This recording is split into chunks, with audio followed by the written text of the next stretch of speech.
The Seattle rain fell in sheets as Maxwell Donovan stepped out of his Tesla, the droplets dancing on his custom Italian leather shoes. At 46, he had everything money could buy: the penthouse overlooking Puget Sound, the tech empire valued at billions, the private jet waiting at his command. Everything except what truly mattered. "Sir, your meeting with the board is in 30 minutes. His assistant's voice chirped through his earpiece. "I'll be there," Maxwell replied, dismissing the reminder with a tap. He needed coffee, the good kind, not the pretentious swill served in boardrooms. As he turned the corner toward his favorite local cafe, he saw them. 2 little girls, perhaps 8 years old, huddled beneath the awning of a closed bookstore. Identical twins with copper-colored hair falling in tangled waves around pale faces. They weren't just any children. They were mirror images of her. Maxwell froze mid-step. The world around him suddenly muted. Those eyes, that particular shade of amber green he'd spent 30 years trying to forget. "Spare change, mister." The girl on the left spoke, her small hand extended. Her voice carried the same musical quality that had once been the soundtrack to his happiest memories. "For our mum's medicine," added her sister, clutching a worn teddy bear missing one eye. Maxwell felt his heart hammering against his ribs. "Where is your mother?" he asked, his voice barely audible above the drumming rain. "Hospital," said the first twin. "She's real sick." "Cancer," whispered the second, the word sounding alien from such young lips. Time seemed to stand still as Maxwell stared at these children, carbon copies of Elizabeth Winters, his first love, the girl who'd promised to wait for him when he left for college, the girl whose letters suddenly stopped coming, the girl whose parents told him she'd moved away without leaving a forwarding address. "What's your mother's name?" Maxwell asked, already knowing the answer. "Elizabeth," they replied in unison. Maxwell's legs nearly gave out beneath him. After all these years, could it really be her? "My name is Maxwell," he said, kneeling to their level despite the rain soaking through his $3,000 suit. "I want to help your mom. Can you take me to her?" "Dee." The girls exchanged a look, that silent communication unique to twins, before the one with the teddy bear nodded. "I'm Lucy. This is Lily. Mum's at Seattle Grace." "We're not supposed to go with strangers," Lily added cautiously. Maxwell smiled gently. "You're absolutely right. How about this? I'll call a taxi for all of us. And you can use my phone to call anyone at the hospital who knows you." Another twin glance, then hesitant nods. 20 minutes later, Maxwell stood outside room 412, his world tilting on its axis. Through the small window in the door, he could see her, thinner, paler, her once vibrant copper hair now dull and short against the stark white pillow. But unmistakably Elizabeth. A doctor emerged from the room, clipboard in hand. "Excuse me," Maxwell said, his voice strange to his own ears. "I'm an old friend of Elizabeth Winters. How is she doing?" The doctor's expression shifted subtly. That look medical professionals get when delivering bad news. "Are you family?" "No, but I'm sorry. I can only discuss her condition with family members." Lucy tugged at Maxwell's sleeve. "The doctor told Mom she has 3 months," she whispered, eyes wide and frightened. "Is that a long time?" Maxwell felt the floor drop away beneath him as he looked down at these 2 little girls, orphans in the making, with Elizabeth's eyes. "Wait," he called as the doctor turned to leave. "I want to help, whatever she needs, specialists, treatments, anything. Money is no object." The doctor paused, assessing Maxwell with new interest. "Perhaps we should talk in my office, Mr. Donovan." Maxwell Donovan. Behind him, Elizabeth's monitor beeped steadily, counting down the precious moments of her remaining life, and Maxwell knew, with absolute certainty, that he was exactly where fate had always intended him to be. "Mr. Donovan," Elizabeth has stage 4 pancreatic cancer that's metastasized to her liver, Dr. Reeves explained. His office walls lined with degrees that suddenly seemed useless to Maxwell. We've exhausted standard treatments. She declined rapidly over the past month. Maxwell leaned forward. What about experimental treatments? Clinical trials? She's been rejected from 3 trials already. Her condition is too advanced. I'll make donations, big ones. I'll fund an entire research wing. Dr. Reeves shook his head.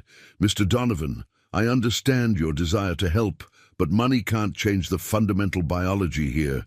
Elizabeth has weeks, maybe 3 months.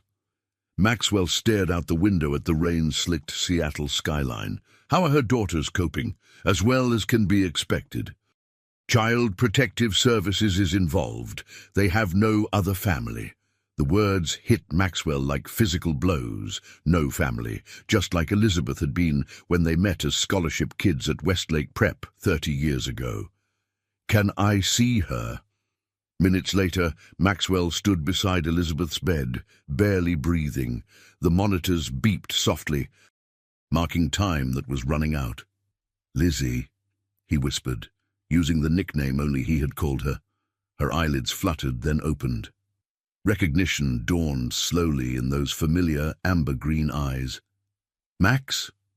Her voice was a ghost of what it had been. Am I dreaming? No, I'm really here. His voice cracked as he took her thin hand. The girls brought you, she said, understanding immediately. They found you somehow. They were downtown. I saw them and... Maxwell swallowed hard. Why didn't you tell me, Lizzie? All those years ago. A tear slid down her hollow cheek. I wrote you dozens of letters.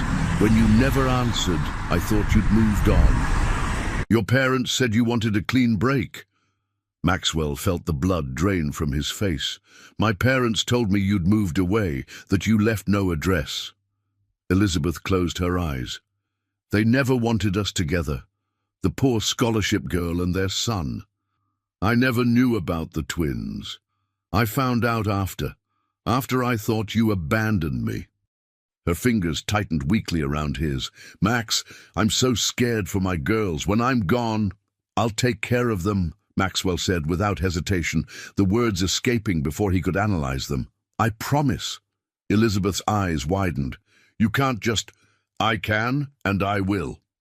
The certainty in his voice surprised even him. I never stopped loving you, Lizzie. Never. As Maxwell stepped out of the room an hour later, his mind reeling with decades of lost time and lies, his phone buzzed. The caller ID showed his mother's name, Margaret Donovan, Boston socialite, board member of his company, and apparently the architect of his greatest heartbreak. The twins sat in the waiting area, watching him with Elizabeth's eyes, their futures now inexplicably tied to his. Maxwell's finger hovered over the answer button, 30 years of questions burning in his throat. Maxwell, darling, the board is in an uproar. Where are you? His mother's cultured voice flowed through the phone, as cool and controlled as ever. Maxwell watched the twins sharing a vending machine snack. I'm at Seattle Grace Hospital. Hospital? Are you ill? No. I'm with Elizabeth Winters and her daughters. The silence that followed told him everything. I don't know who...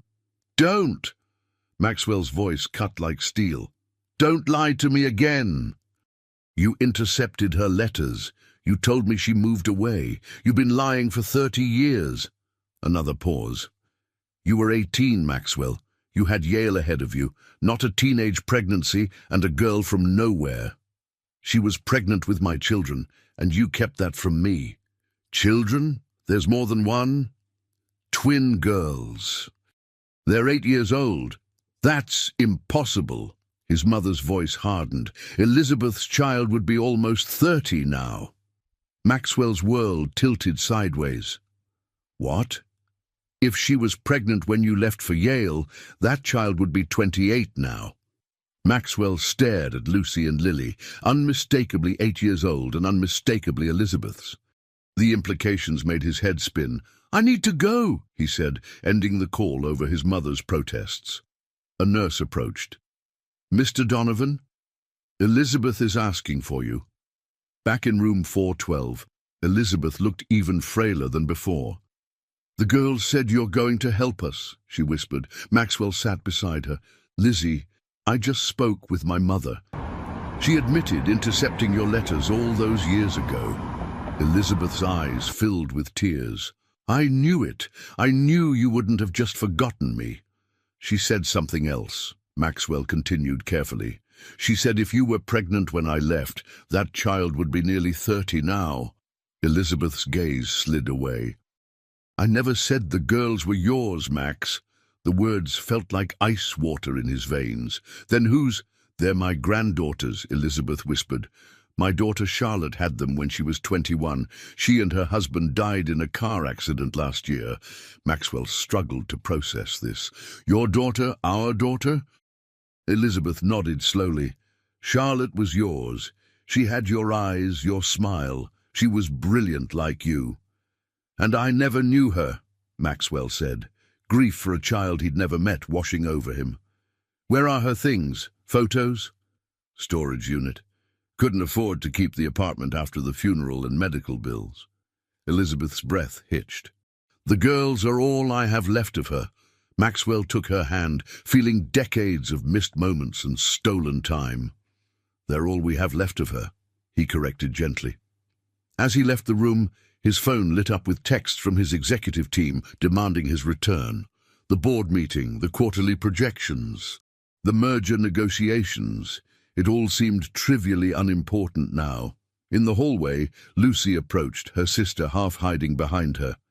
Are you really our mommy's daddy? She asked, her small voice steady. Maxwell knelt down, looking into the eyes that were so like his own. I think I am, which means I'm your grandfather. We never had a grandfather before, Lily whispered. Well, you have one now, Maxwell promised, and I'm not going anywhere. Behind them, a man in an expensive suit stepped off the elevator, scanning the hallway with predatory precision. Mr. Donovan, the hospital administrator called out. There's someone here from Child Protective Services who needs to speak with you immediately. The CPS agent, Nelson Parker, had the weary efficiency of someone who'd seen too much and helped too little. Mr. Donovan, I understand you're claiming to be these children's biological grandfather, he said, flipping through his folder in the small consultation room. I am. Their mother was my daughter. A daughter you never met or supported? Maxwell bristled. I didn't know she existed until today. Their grandmother and I were separated by circumstances beyond our control. Parker's expression remained neutral. We'll need DNA testing to establish relationship. Even then, you have no legal standing yet. The girls are currently wards of the state. Their grandmother is still alive. And terminal. We're preparing for when she's not. Maxwell leaned forward. I want to file for emergency custody. Today. Mr. Donovan, with all due respect, you're a complete stranger to these children. You have no parenting experience, and your lifestyle... My lifestyle? Billionaire tech CEO? Constant travel? 60-hour work weeks? Not exactly conducive to raising traumatized 8-year-olds. Maxwell felt his temper rising. I can change my circumstances. They can't change theirs without help. Parker sighed. DNA testing first, then home study, background checks, parenting classes, psychological evaluations. It takes months, Mr. Donovan, even in expedited cases. Elizabeth doesn't have months. That's precisely why we're involved. As they talked, Maxwell's phone buzzed constantly. The board was threatening to hold an emergency meeting without him. I need to make a call, Maxwell said, stepping into the hallway.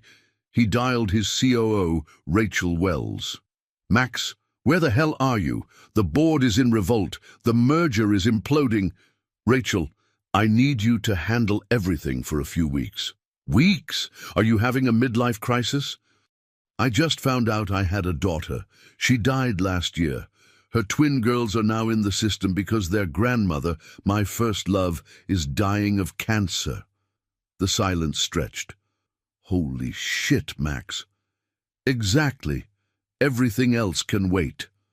When he returned to the consultation room, Parker was packing up his files. Your DNA test is scheduled for tomorrow, the agent said. In the meantime, the girls will remain in their current foster placement. Foster placement? They're not staying with Elizabeth? Ms. Winters has been hospitalized for weeks, Mr. Donovan. The girls have been in emergency foster care. Maxwell felt sick. Can I see where they're staying? That's not standard procedure. I'll make a $100,000 donation to CPS right now. Parker frowned. Mr. Donovan, that would be inappropriate. Fine. Can I at least spend time with them today, here at the hospital? Supervised visitation can be arranged. After Parker left, Maxwell returned to Elizabeth's room. She was sleeping. Her breathing shallow. A nurse updating her chart looked up. She's been asking for her letterbox. Says it's important you see what's inside. Letterbox? Small wooden box she keeps in her hospital bag. Says it contains 30 years of letters. Maxwell's heart constricted. Letters to whom? The nurse gave him a knowing look. To you. I believe letters she wrote but could never send. The wooden box sat on Maxwell's lap, worn smooth by decades of handling. Inside were dozens of letters, each dated and addressed to him, spanning 30 years. With trembling hands, he opened the earliest, dated just weeks after he'd left for Yale. Dear Max, I've written you 3 times with no response. Your mother says you're too busy for hometown distractions. Maybe she's right. But there's something you need to know. I'm pregnant. We're going to have a baby, Max. I'm scared, but also happy because it's part of you. Maxwell read letter after letter, watching Elizabeth's hope turn to despair. Then determination, as she raised their daughter alone. There were Charlotte's first steps, first words, school achievements. Elizabeth had documented everything he'd missed, addressing each milestone to him as if someday he might read them. In the hospital room, Elizabeth stirred. You found them. Why did you keep writing? Maxwell asked, his voice rough with emotion. For 30 years, when you thought I'd abandoned you? Elizabeth's smile was sad. At first, I wrote because I thought you might come back. Then I wrote because it helped me feel less alone. Eventually, I wrote because Charlotte deserved to know her father, even if only through my words. Did she read these? When she was 18, she wanted to find you, but I convinced her to wait until she finished college. Elizabeth's voice broke. She never got the chance. Maxwell moved his chair closer. Tell me about her. Everything. For the next hour, Elizabeth shared their daughter's life, how Charlotte had inherited Maxwell's gift for mathematics and entrepreneurial spirit, how she'd started a small tech company with her husband James, how they died coming home from an investor meeting during a rainstorm. She would have found you eventually, Elizabeth said. She was so much like you, determined, brilliant, unstoppable, once she set her mind to something. And the twins, they're so young to have lost so much. They're resilient. Lucy is the practical one, always planning and organizing. Lily is the dreamer, sensitive and artistic. They balance each other. A coughing fit seized Elizabeth. Bringing a nurse running. Maxwell was ushered out while they stabilized her. In the waiting area, his phone rang. His attorney. Max, what's this about you trying to get emergency custody of children you just met? They're my granddaughters, John. Jesus, the board is already questioning your judgment. If you pursue this, they'll use it against you. Let them try. They're talking about invoking the mental health clause in your contract. Forced medical leave. You need to come in and calm things down. Maxwell watched as Lucy and Lily were led down the hall by a social worker for their hospital visit with Elizabeth. The board can wait, Maxwell said. ending the call. As the elevator doors opened, he saw a familiar face. His mother, Margaret Donovan, impeccably dressed and radiating cold fury. "Maxwell, this has gone far enough," she announced, striding toward him. "I've spoken with the board. They agree your behavior is concerning." "You destroyed my family," he replied quietly. "You kept me from my child, my grandchildren. And now you're here to what? Do more damage?" Margaret's perfectly composed face faltered for a moment. "I protected you. That girl would have ruined your future." "No, Mother. You ruined it when you decided to play God with my life." Lucy and Lily emerged from Elizabeth's room. Stopping short when they saw the confrontation, Margaret stared at the twins, seeing the unmistakable Donovan features mixed with Elizabeth's. "My God," she whispered, "they look just like you did at that age." The DNA results confirmed what Maxwell already knew in his heart. The twins were indeed Charlotte's children, which made them his biological granddaughters. "A 99.97% match," Dr. Reeves said, handing Maxwell the report. "Congratulations, Grandpa." The word hit Maxwell like a physical force. Grandfather at 46, a grandfather who had never been a father. "How's Elizabeth today?" he asked, pushing away the strange disconnect. Dr. Reeves's expression sobered. "Not good. The cancer is accelerating faster than we anticipated. She's developing liver failure." "How long?" "Weeks, not months." "I'm sorry." Maxwell had spent the past 5 days practically living at the hospital, leaving only to shower and change at his Seattle penthouse. His corporate empire was in chaos. The board had indeed invoked the mental health clause, putting him on forced leave with his mother as acting CEO. He couldn't bring himself to care. In Elizabeth's room, the twins sat on either side of their grandmother's bed, reading aloud from a worn copy of The Secret Garden. Elizabeth's eyes were closed, but she smiled at certain passages.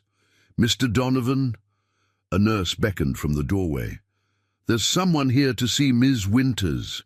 Says he's an old friend." In the waiting area stood a tall man with silver-streaked dark hair and the weathered look of someone who worked outdoors. "Robert Turner," the man introduced himself, extending a calloused hand. "I understand you're Max." Maxwell tensed. "Yes. How do you know Elizabeth?" "We've been neighbors for 15 years. I've been helping with the girls when Lizzie's at her treatments." Robert's eyes narrowed slightly. "You're the one who disappeared, right?" "It's complicated. Usually is." Robert seemed to be measuring him. "You planning to stick around this time?" "Yes." "Good. Those girls need someone." Robert handed Maxwell a set of keys. "Elizabeth's storage unit. She asked me to give you these, said there are things you should see." Later that afternoon, with Elizabeth resting and the twins in art therapy, Maxwell drove to the storage facility. Unit 424 was small, containing the remnants of 2 shattered lives, Elizabeth's and Charlotte's. He found boxes labeled Charlotte's School, containing perfect report cards, science fair ribbons, and math competition trophies. A photo album showed a beautiful young woman with his eyes and Elizabeth's smile, growing from infant to adult in a series of snapshots. His daughter, a stranger he would never know. In a box marked Charlotte and James Business, he found business plans for a startup called Neurasoft, developing AI algorithms for medical diagnostics. The technology was brilliant, ahead of its time. Maxwell sat on the concrete floor, surrounded by the ghosts of what might have been when his phone rang. It was Dr. Reeves. "Mr. Donovan, you need to come back. Elizabeth's taken a turn." At the hospital, the atmosphere in room 412 had changed. More machines, more staff, urgent whispers. "Acute liver failure," Dr. Reeves explained quietly. "Her system is shutting down." The twins were huddled in the corner with a hospital social worker, their small faces pale with fear. "Where will they go tonight?" Maxwell asked the social worker. "Back to emergency foster care." "No, Maxwell's voice was firm. "They're coming home with me. Mr. Donovan, without court approval, then get it. Call Judge Williams in family court. Tell her Maxwell Donovan is calling in that favor from last year's charity auction." 30 minutes later, with strings pulled and bureaucracy temporarily sidestepped, Maxwell had emergency overnight guardianship of the twins. Elizabeth rallied briefly that evening, her eyes finding Maxwell's in the dimly lit room. "Max," she whispered, "the girls." "They're right here," he said, guiding Lucy and Lily to the bedside, "and they're coming home with me tonight." Relief flooded Elizabeth's face. "Charlotte's work, in storage. I found it. Her company, her research." "Finish it," Elizabeth whispered. "It was going to change everything, save lives." "I will," Maxwell promised, holding her frail hand. "For Charlotte, for the girls." Elizabeth's eyes drifted to the twins. "My beautiful girls, remember that I'll always love you, always watch over you." "Don't go, Grandma," Lily pleaded, tears streaming down her face. Elizabeth summoned her strength for one last smile. "I have to, sweetheart, but I'm leaving you with someone who'll love you as much as I do." Her gaze returned to Maxwell, communicating decades of what might have been, before she whispered something that chilled his blood. "Beware of Margaret. She'll try to take them too." The penthouse overlooking Puget Sound felt cavernous that first night. Maxwell had never considered how unwelcoming his designer-curated space might seem to children. The twins stood in the vast living room, still wearing the clothes they'd had on for days, their small backpacks clutched like lifelines. "Are we really staying here?" Lucy asked, her practical nature immediately assessing their surroundings. "Yes," Maxwell replied, suddenly seeing his home through their eyes, the sharp-edged furniture, breakable art pieces, and complete absence of anything child-friendly. "For tonight at least. Tomorrow we can talk about what happens next." Lily moved to the floor-to-ceiling windows, pressing her small hand against the glass. "We're so high up, like birds." Her voice held wonder, not fear. "Are you hungry?" Maxwell asked, realizing he had no idea what 8-year-olds ate. His refrigerator contained expensive wine, gourmet coffee, and little else.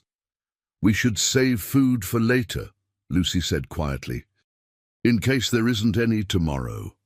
The statement hit Maxwell like a physical blow. These children had already learned to prepare for scarcity, to expect the worst. Elizabeth's medical bills had clearly devastated their finances. "In this house," Maxwell said gently, kneeling to their level, "there will always be food. Always. You never need to worry about that again." He ordered pizza, watching in amazement as the girls devoured slice after slice. Later, he gave them his guest room with its king-sized bed, where they curled together like puppies despite having so much space.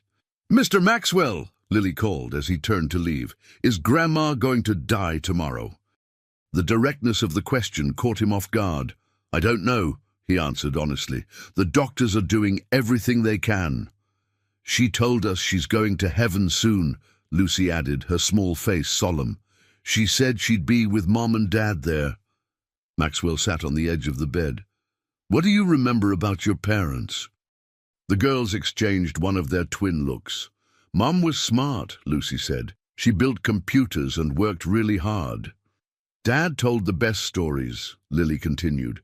"He made different voices for all the characters."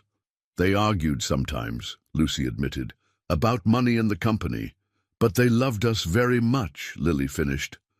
Clutching her one-eyed teddy bear tighter, Maxwell felt a surge of grief for the daughter he'd never known, who'd inherited his drive and ambition. "I wish I had known them," he said softly. "Grandma has pictures," Lucy offered, "and videos on her phone." That night, after the girls finally fell asleep, Maxwell sat in his home office surrounded by files he'd taken from the storage unit. Charlotte's business plan for Neurosoft was innovative, an AI system that could predict medical crises before traditional symptoms appeared. It could have revolutionized preventative care, saved countless lives, including perhaps Elizabeth's. His phone rang. Rachel, his COO. "Max, the board has scheduled an emergency vote tomorrow. Your mother is pushing to have you permanently removed." "On what grounds?" "Mental instability, dereliction of duty, irrational behavior." "Shall I go on?" Maxwell laughed humorlessly. "My mother destroyed my life 30 years ago. Now she wants to destroy my company too. What do you want me to do?" Maxwell looked toward the guest room where his granddaughters slept. "Buy me time. I need to focus on Elizabeth and the girls right now." "The merger won't wait, Max. Billions are at stake." "Some things are more important than billions, Rachel." After hanging up, Maxwell returned to Charlotte's research. The deeper he dug, the more impressed he became. His daughter had been brilliant, perhaps more so than himself. Her algorithms were elegant, her approach revolutionary. But her company had been chronically underfunded, unable to complete clinical trials or secure FDA approval. The irony wasn't lost on him. While he'd been building his tech empire, his unknown daughter had been struggling to launch her own, lacking the very connections and capital he could have provided. At 3 a.m., his phone lit up with a text from Dr. Reeves. "Elizabeth asking for you. Come if you can." Maxwell checked on the twins, still deeply asleep, then called his building's concierge to sit outside his door. The night nurse in Elizabeth's room looked up as he entered. "She's been in and out of consciousness," she explained, "asking for you when she's lucid." Elizabeth's eyes fluttered open as he took her hand. "Max," she whispered, "the girls, safe, sleeping." They ate 3 pizzas between them. A ghost of a smile touched her lips. "They're growing." "Charlotte's research is remarkable," Maxwell said. "I'm going to make sure it gets completed, gets to market." Elizabeth squeezed his hand weakly. "Our daughter was special, so smart, but no one would fund her, being a woman in tech, being young, having no connections. I could have helped her." "Yes," Elizabeth agreed, her voice fading. "She would have changed the world." "She still will," Maxwell promised, "through her work, through her daughters." Elizabeth's gaze sharpened suddenly. "Margaret came here after you left, offering money." Maxwell felt his blood run cold. "Money for what?" For me to persuade the girls to go with her instead of you." Elizabeth's breathing grew labored. "She said they'd be better off with a grandmother than a grandfather, that she could give them a proper upbringing." "What did you tell her?" "To go to hell," Elizabeth whispered, a flash of her old fire returning. "But Max, she won't stop. She took Charlotte from us. Don't let her take Lucy and Lily too." Dawn was breaking over Seattle when Maxwell returned to the penthouse. To his surprise, he found Lucy and Lily already awake, sitting quietly in the kitchen. "You came back," Lucy said, relief evident in her voice. "Of course I did," Maxwell replied, realizing they'd been afraid he would abandon them. "I just went to check on your grandmother." "Is she?" Lily couldn't finish the question. "She's still with us," Maxwell assured them, though he knew it wouldn't be for long. "Are you hungry?" Another shared twin look. "We didn't know if we were allowed," Lucy explained, glancing at the refrigerator. "Everything in this house is yours now too," Maxwell said, opening cabinet doors to reveal shelves embarrassingly bare of child-appropriate food. "Let's go shopping after we visit Grandma."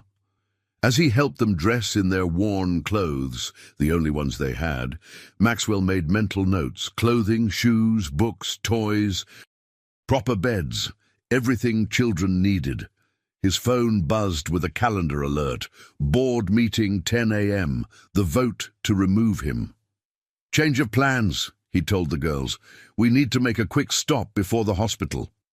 An hour later, the elevator doors opened onto the executive floor of Donovan Technologies. The twins held Maxwell's hands, their eyes wide at the gleaming glass and steel environment. Conversations stopped as they walked past. Employees stared openly at the eccentric billionaire CEO leading two identical little girls in worn clothing through their workspace. His executive assistant gaped. "Mr. Donovan, the board is already assembled, and good, that saves time." Maxwell guided the twins toward the boardroom. "Could you watch Lucy and Lily for a few minutes? Get them some juice or something." Inside the boardroom, 12 board members sat around the massive table, his mother at the head, already in his chair. "Maxwell," Margaret acknowledged coolly, "this is a closed meeting. A meeting about me. Without me? I don't think so." Maxwell remained standing. "I understand you're voting on my removal today." Board member Theodore Wilson cleared his throat. "Max, we're concerned about your recent behavior. Abandoning your responsibilities, erratic decisions. I took emergency family leave after discovering I had a daughter who died." "Leaving twin granddaughters behind," Maxwell interrupted. "Their grandmother, my first love, is dying of cancer. Would anyone here have done differently?" Uncomfortable glances were exchanged around the table. "Emotional decisions have no place in business," Margaret stated flatly. "You've put a $30 billion merger at risk over a personal matter." "A personal matter you created," Maxwell replied, his voice dangerously quiet. "When you intercepted Elizabeth's letters 30 years ago, when you lied to me about her leaving, when you kept me from knowing I had a child." The boardroom fell silent. Several members looked at Margaret with new expressions, shock, disapproval. "That's absurd," Margaret attempted, but her voice lacked conviction. "I have the letters, Mother, all of them. Elizabeth kept writing to me for years, documenting our daughter's life. Letters you made sure I never received." Board member Sophia Chen leaned forward. "Margaret, is this true?" Before she could answer, the boardroom door opened. Maxwell's assistant stood there with the twins. "I'm sorry, Mr. Donovan, but the little one needed the bathroom, and they didn't want to be separated, and now they're asking for their grandfather." The word hung in the air. Grandfather. Every head turned to stare at the girls, their copper hair, their amber-green eyes so like Elizabeth's, but with unmistakable Donovan features. "Everyone," Maxwell said into the silence, "these are my granddaughters, Lucy and Lily. Girls, wave hello to the board of directors of our company." Lily waved shyly, while Lucy assessed the room with intelligent eyes. "You have beautiful tables," Lily offered politely. Margaret stood abruptly. "This emotional manipulation is beneath you, Maxwell. Is it manipulation to introduce my family? The family you kept from me?" Maxwell turned to the board. "I founded this company. I built it from nothing. I've delivered record profits for 15 consecutive years. Now I'm taking 2 weeks to handle a family emergency, an emergency created by my mother's deception, and she's attempting a hostile takeover." "That's not what this is," Margaret protested. "Isn't it?" Maxwell pulled out his phone. "By the way, I've been recording our conversation, which is legal in Washington state. I wonder how shareholders would react to learning the acting CEO hid the existence of her grandchild from the founder for 30 years, that she tried to bribe a dying woman to influence child custody." Theodore Wilson cleared his throat again. "Perhaps we should table this vote until—" "No," Maxwell interrupted. "Vote now. Remove me if you want. But understand what you're really voting for, a power grab by someone who's already proven she'll sacrifice family for control." One by one, the board members looked away from Margaret. The mood in the room had shifted palpably. "If there's no vote," Maxwell continued, "I'll be taking family leave for 2 weeks. Rachel has my proxy on all matters except the merger, which will wait. After that, we can revisit my position if needed." He held out his hands to the twins. "Come on, girls. Let's go see Grandma." As they walked out, Lucy looked up at him. "Is that lady really our great-grandmother?" "Biologically, yes. "I don't think I like her," Lily whispered. "She has cold eyes." Out of the mouths of babes, Maxwell thought. Out of the mouths of babes. Elizabeth passed away 3 days later, slipping away peacefully with Maxwell and the twins at her bedside. Her last words were for the girls, a reminder to always be brave and kind, to take care of each other, to remember they were loved. In her final moments, she'd squeezed Maxwell's hand and whispered, "Find happiness this time around, Max. Don't waste another 30 years. The funeral was small, but dignified, paid for by Maxwell. Robert Turner attended, along with a handful of Elizabeth's co-workers from the diner where she'd worked nights. And several neighbors. The twins wore new black dresses, holding hands throughout the service, their grief palpable but contained, as if they'd already experienced too much loss to be overwhelmed by more. "They're too young to understand death is permanent," the child psychologist had told Maxwell during their first session. "But too old to be shielded from its reality. The best thing you can do is maintain stability and routine." Stability and routine. Concepts entirely foreign to Maxwell's life of international flights, midnight conference calls and spontaneous business trips. His penthouse was being gradually transformed. 2 bedrooms redecorated with child-appropriate furniture, toys and books appearing on previously minimalist shelves, a refrigerator stocked with actual food instead of takeout containers.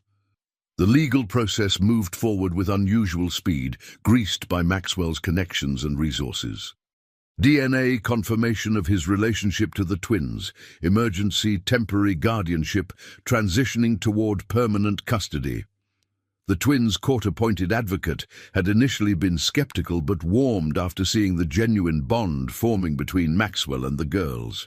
2 weeks after Elizabeth's funeral, Maxwell stood in what had been Charlotte's storage unit, now nearly empty. Most items had been moved to his penthouse, photo albums, mementos, the girls' baby books, but he'd saved Charlotte's research for last, unsure what to do with it. His phone rang. Rachel, who had been keeping Donovan Technologies running in his absence. "Max, how's it going with the Munchkins?" Maxwell watched as Lucy methodically sorted her mother's papers, while Lily examined a framed photo of Charlotte receiving her college diploma. "Better than expected. They're remarkable children." "And the custody situation?" "Moving forward, no serious obstacles so far." He lowered his voice.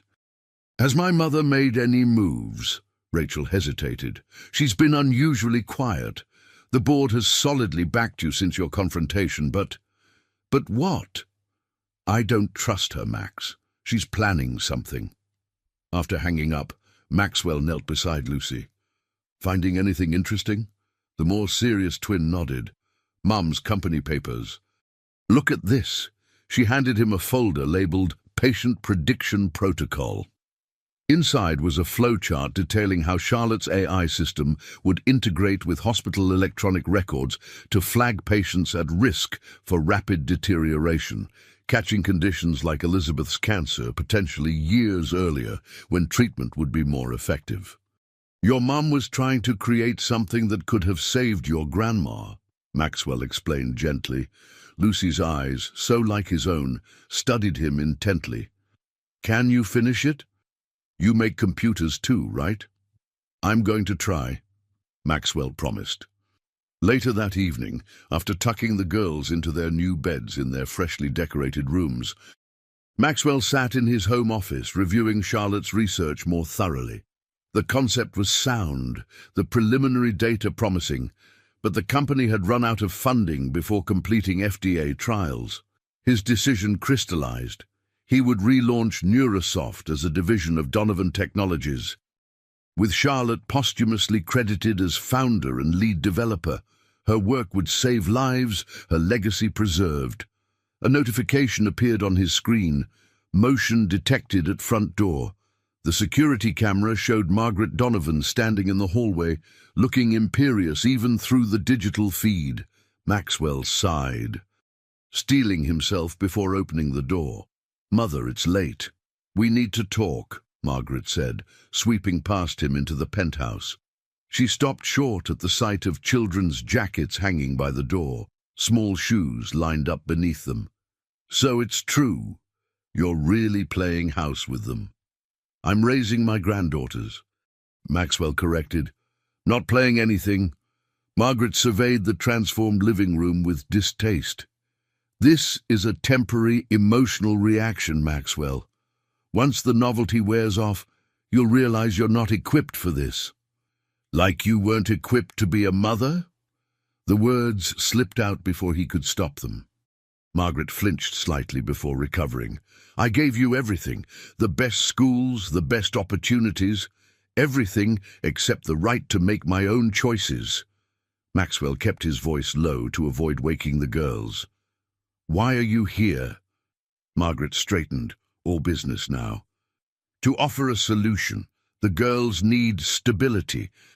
A proper upbringing with traditional values. I've renovated the east wing of my house in Boston. They'll have the finest tutors, attend the best schools." "No." The word hung between them, simple and immovable. "Don't be stubborn. You're a single man with no parenting experience and a company to run." "You're offering to take more children from me," Maxwell interrupted. "The answer is no. It will always be no."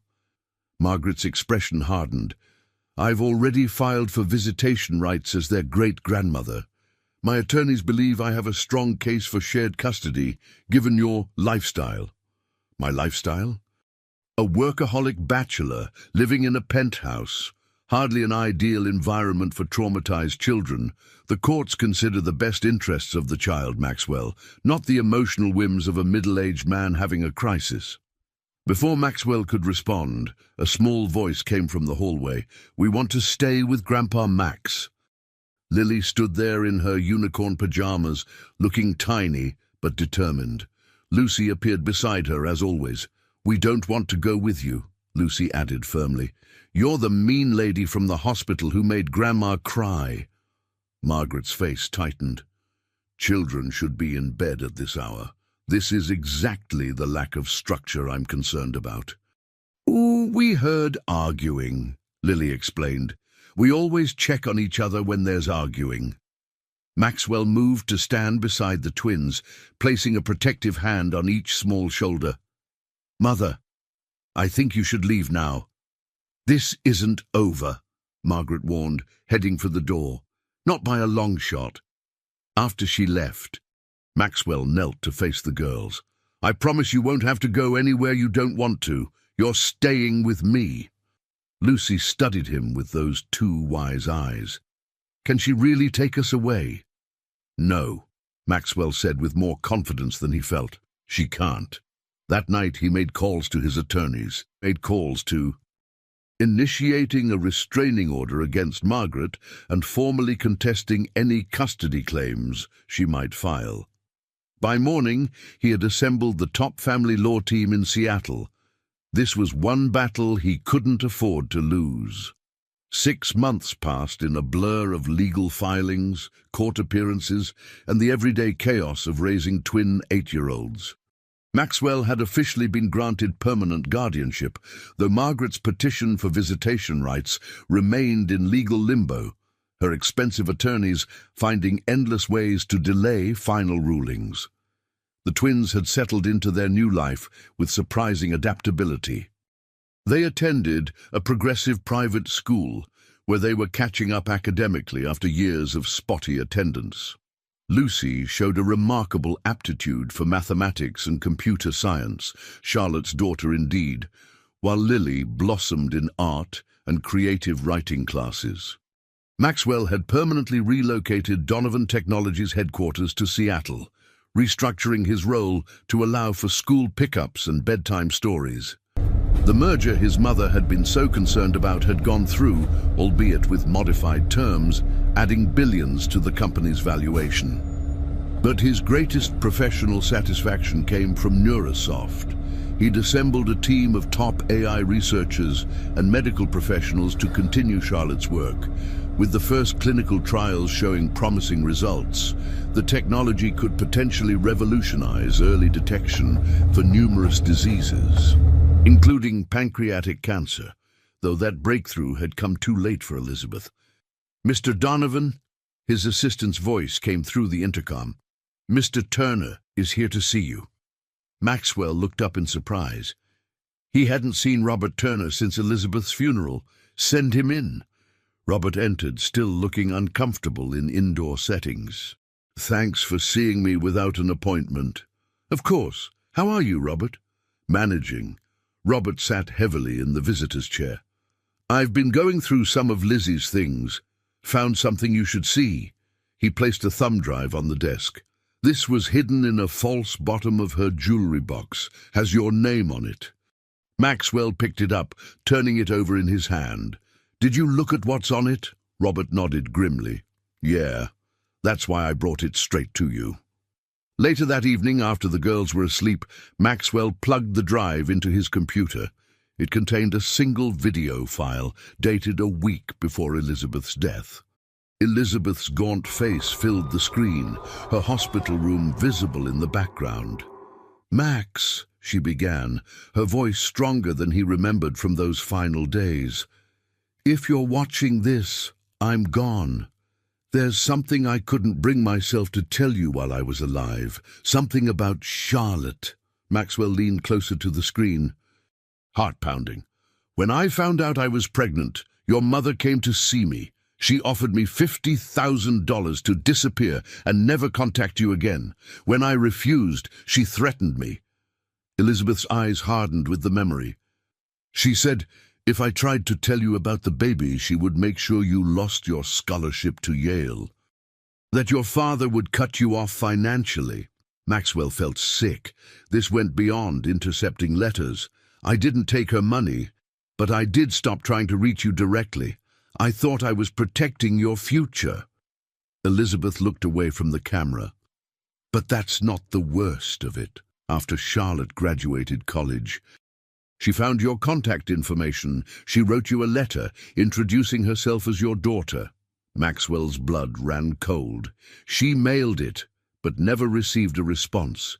6 months later, she ran into your mother at a tech conference in Boston. Margaret told her she'd delivered the letter personally, and that you—" Elizabeth's voice broke. "That you wanted nothing to do with her. That you had a real family now and didn't need complications from the past." Maxwell paused the video, struggling to breathe. His daughter had reached out to him, and his mother had intercepted that too, delivering a cruel lie that he'd rejected her. He forced himself to continue the video. "Charlotte was devastated," Elizabeth continued. "She never tried to contact you again. She threw herself into her work, determined to succeed without your help or connections. When she and James died, I found a journal where she'd written about the rejection, how it had shaped her determination to build something meaningful on her own terms." And tears streamed down Maxwell's face. His brilliant, determined daughter had lived and died, believing he'd callously rejected her. "I'm telling you this now because I see how much you care for the girls, how much you would have loved Charlotte. You deserved to know her, Max, and she deserved to know you. Margaret stole that from both of you." Elizabeth's expression hardened. "And I'm afraid she'll try to take the girls too. Don't let her, whatever it takes." The video ended, leaving Maxwell sitting in the dark, devastated by a new dimension of loss. His phone rang. Rachel again. "Max, sorry to call so late, but you need to know something. The board received a proposal today." "From your mother? What kind of proposal?" "A restructuring plan that would effectively remove you as CEO while retaining your shares. She's claiming your family situation has compromised your judgment and business focus." "On what grounds?"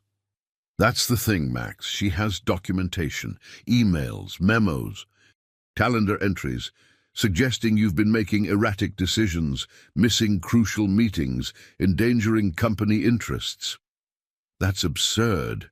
I've been fully transparent with the board about my schedule and priorities. These documents suggest otherwise." They look legitimate, Max. Several board members are concerned. After hanging up, Maxwell sat in stunned silence. His mother wasn't just trying to take the girls. She was making a play for his company too. And somehow, she had manufactured evidence to support her claims. A small sound made him look up. Lucy stood in the doorway, watching him with those perceptive eyes. "You're crying," she observed quietly. Maxwell quickly wiped his face. "Just some sad news about your mom." Lucy came to stand beside his chair. "The lady wants to take us away, doesn't she? The mean one." "She's trying," Maxwell admitted, "but I won't let her."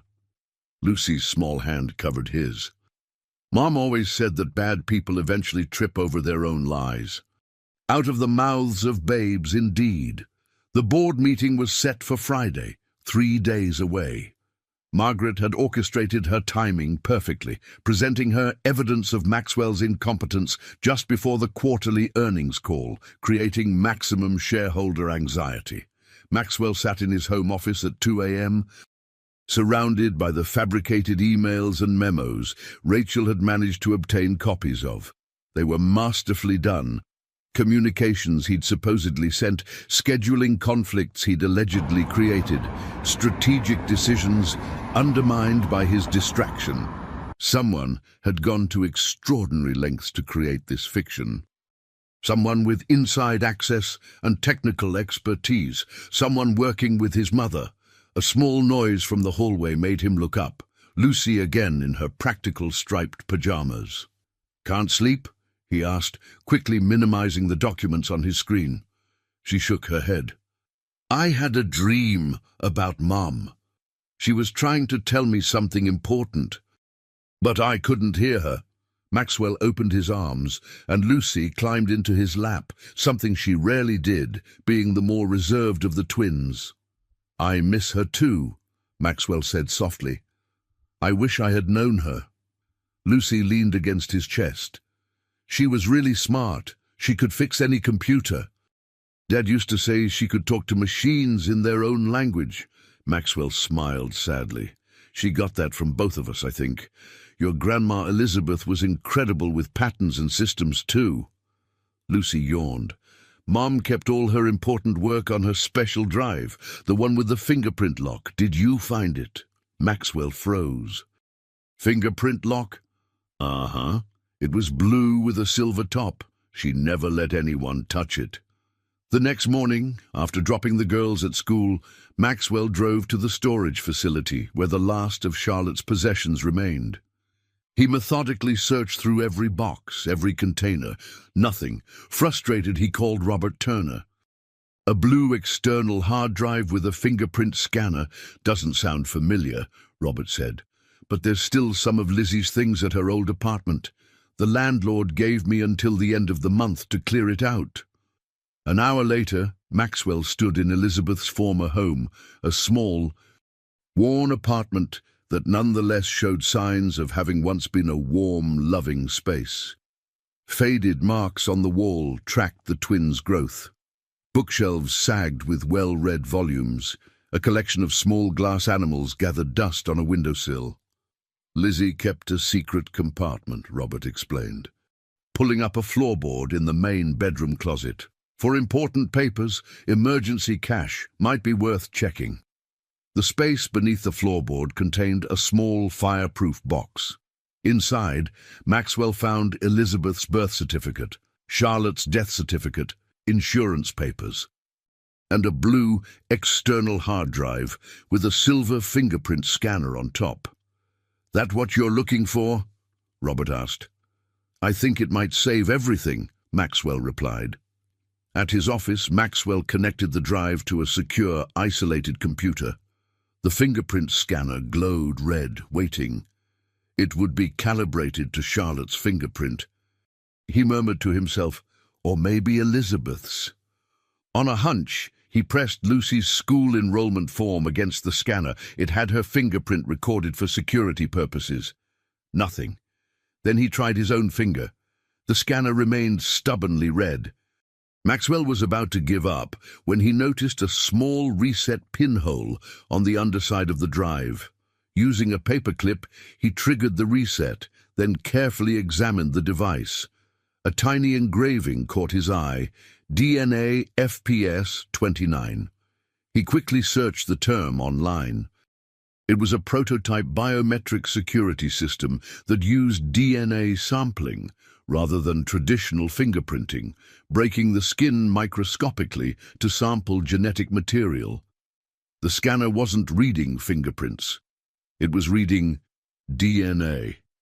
With trembling hands, Maxwell pressed his thumb against the scanner. A momentary sharp prick. Then the light turned green. The drive unlocked. Charlotte had secured her most important work with a lock only her biological parent could open. Inside the drive, Maxwell found a trove of data, Charlotte's complete research, proprietary algorithms, clinical test results, and patent applications for Neurosoft's technology. But more importantly, he found a folder labeled DT Security Breach. The files documented a sophisticated corporate espionage operation targeting Donovan Technologies, email exchanges, financial transfers, technical specifications for spyware. At the center of it all was Margaret Donovan, working with Donovan Technologies' head of cybersecurity, Alan Weiss. They had been systematically stealing company secrets and selling them to competitors for years. The operation had nearly been exposed when Charlotte, working on her medical AI system, identified unusual patterns in data security protocols while researching potential partnerships with larger tech firms.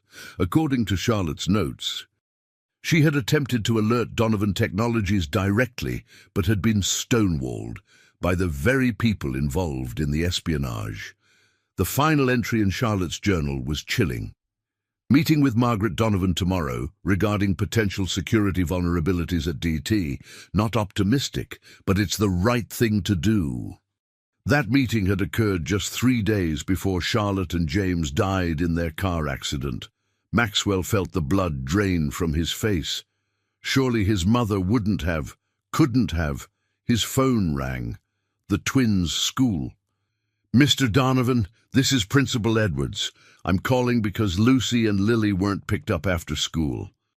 Maxwell checked his watch. 3:45 p.m. "There must be some mistake. My assistant was scheduled to pick them up at 3:30. "No one came, sir, and when we tried calling your emergency contacts, we reached Margaret Donovan, who informed us she would be collecting the girls instead." Maxwell's heart stopped. "Did she take them?" "No, sir. Our records show she's not authorized for pickup. The girls are still here in my office. Keep them there. I'm coming right now." As he rushed out, Maxwell called his security team. "I need Margaret Donovan located immediately. And get me every bit of information you can find on Alan Weiss's whereabouts for the past year, especially around the time of Charlotte Anderson's fatal car accident." The school was 30 minutes away in good traffic. Maxwell made it in 15, running every red light, his mind racing with horrible possibilities. Had his mother merely tried to undermine him professionally, or had she gone much, much further? The twins were waiting in the principal's office, looking worried but unharmed. "Grandpa!" Lily cried, running to him. "The mean lady tried to take us." Maxwell knelt, gathering both girls into his arms. "You're safe now, I promise." As they drove home, surrounded by a security detail Maxwell had hastily arranged, Lucy looked up at him with those two perceptive eyes. "Something bad is happening, isn't it?" she asked quietly. "Yes," Maxwell admitted, "but I'm going to fix it. Your mom left us the key." The morning of the board meeting dawned clear and bright. At odds with the storm brewing inside Donovan Technologies headquarters, Maxwell arrived early, flanked by his legal team and security detail. The twins were safely ensconced at Robert Turner's house, surrounded by private security that even Margaret couldn't penetrate. The boardroom filled slowly, tension thickening the air. Board members exchanged uneasy glances, aware that something momentous was about to unfold. Rachel caught Maxwell's eye from across the room, giving him a subtle nod. Everything was in place. At precisely 10 a.m., Margaret Donovan swept in, immaculate as always in a designer suit, confidence radiating from her perfectly composed features. She faltered slightly when she saw Maxwell already seated at the head of the table. Her plan had clearly involved arriving first to set the tone. "Maxwell," she acknowledged coolly, "I'm surprised you found time in your busy schedule to join us." "I wouldn't miss it, Mother," Maxwell replied, his voice steady. "Please take a seat." Theodore Wilson cleared his throat. "As chairman, I'd like to call this emergency session to order. We're here to discuss Margaret Donovan's proposal regarding leadership restructuring." "Actually," Maxwell interrupted, "before we begin, I'd like to introduce some new information that's highly relevant to today's discussion." He nodded to Rachel, who distributed sealed folders to each board member. Margaret's eyes narrowed as she received hers. "What's this?" she demanded. "Evidence," Maxwell said simply, "of a years-long corporate espionage operation targeting Donovan Technologies, an operation orchestrated by you, Mother, and Alan Weiss, our head of cybersecurity." Murmurs erupted around the table as board members opened their folders.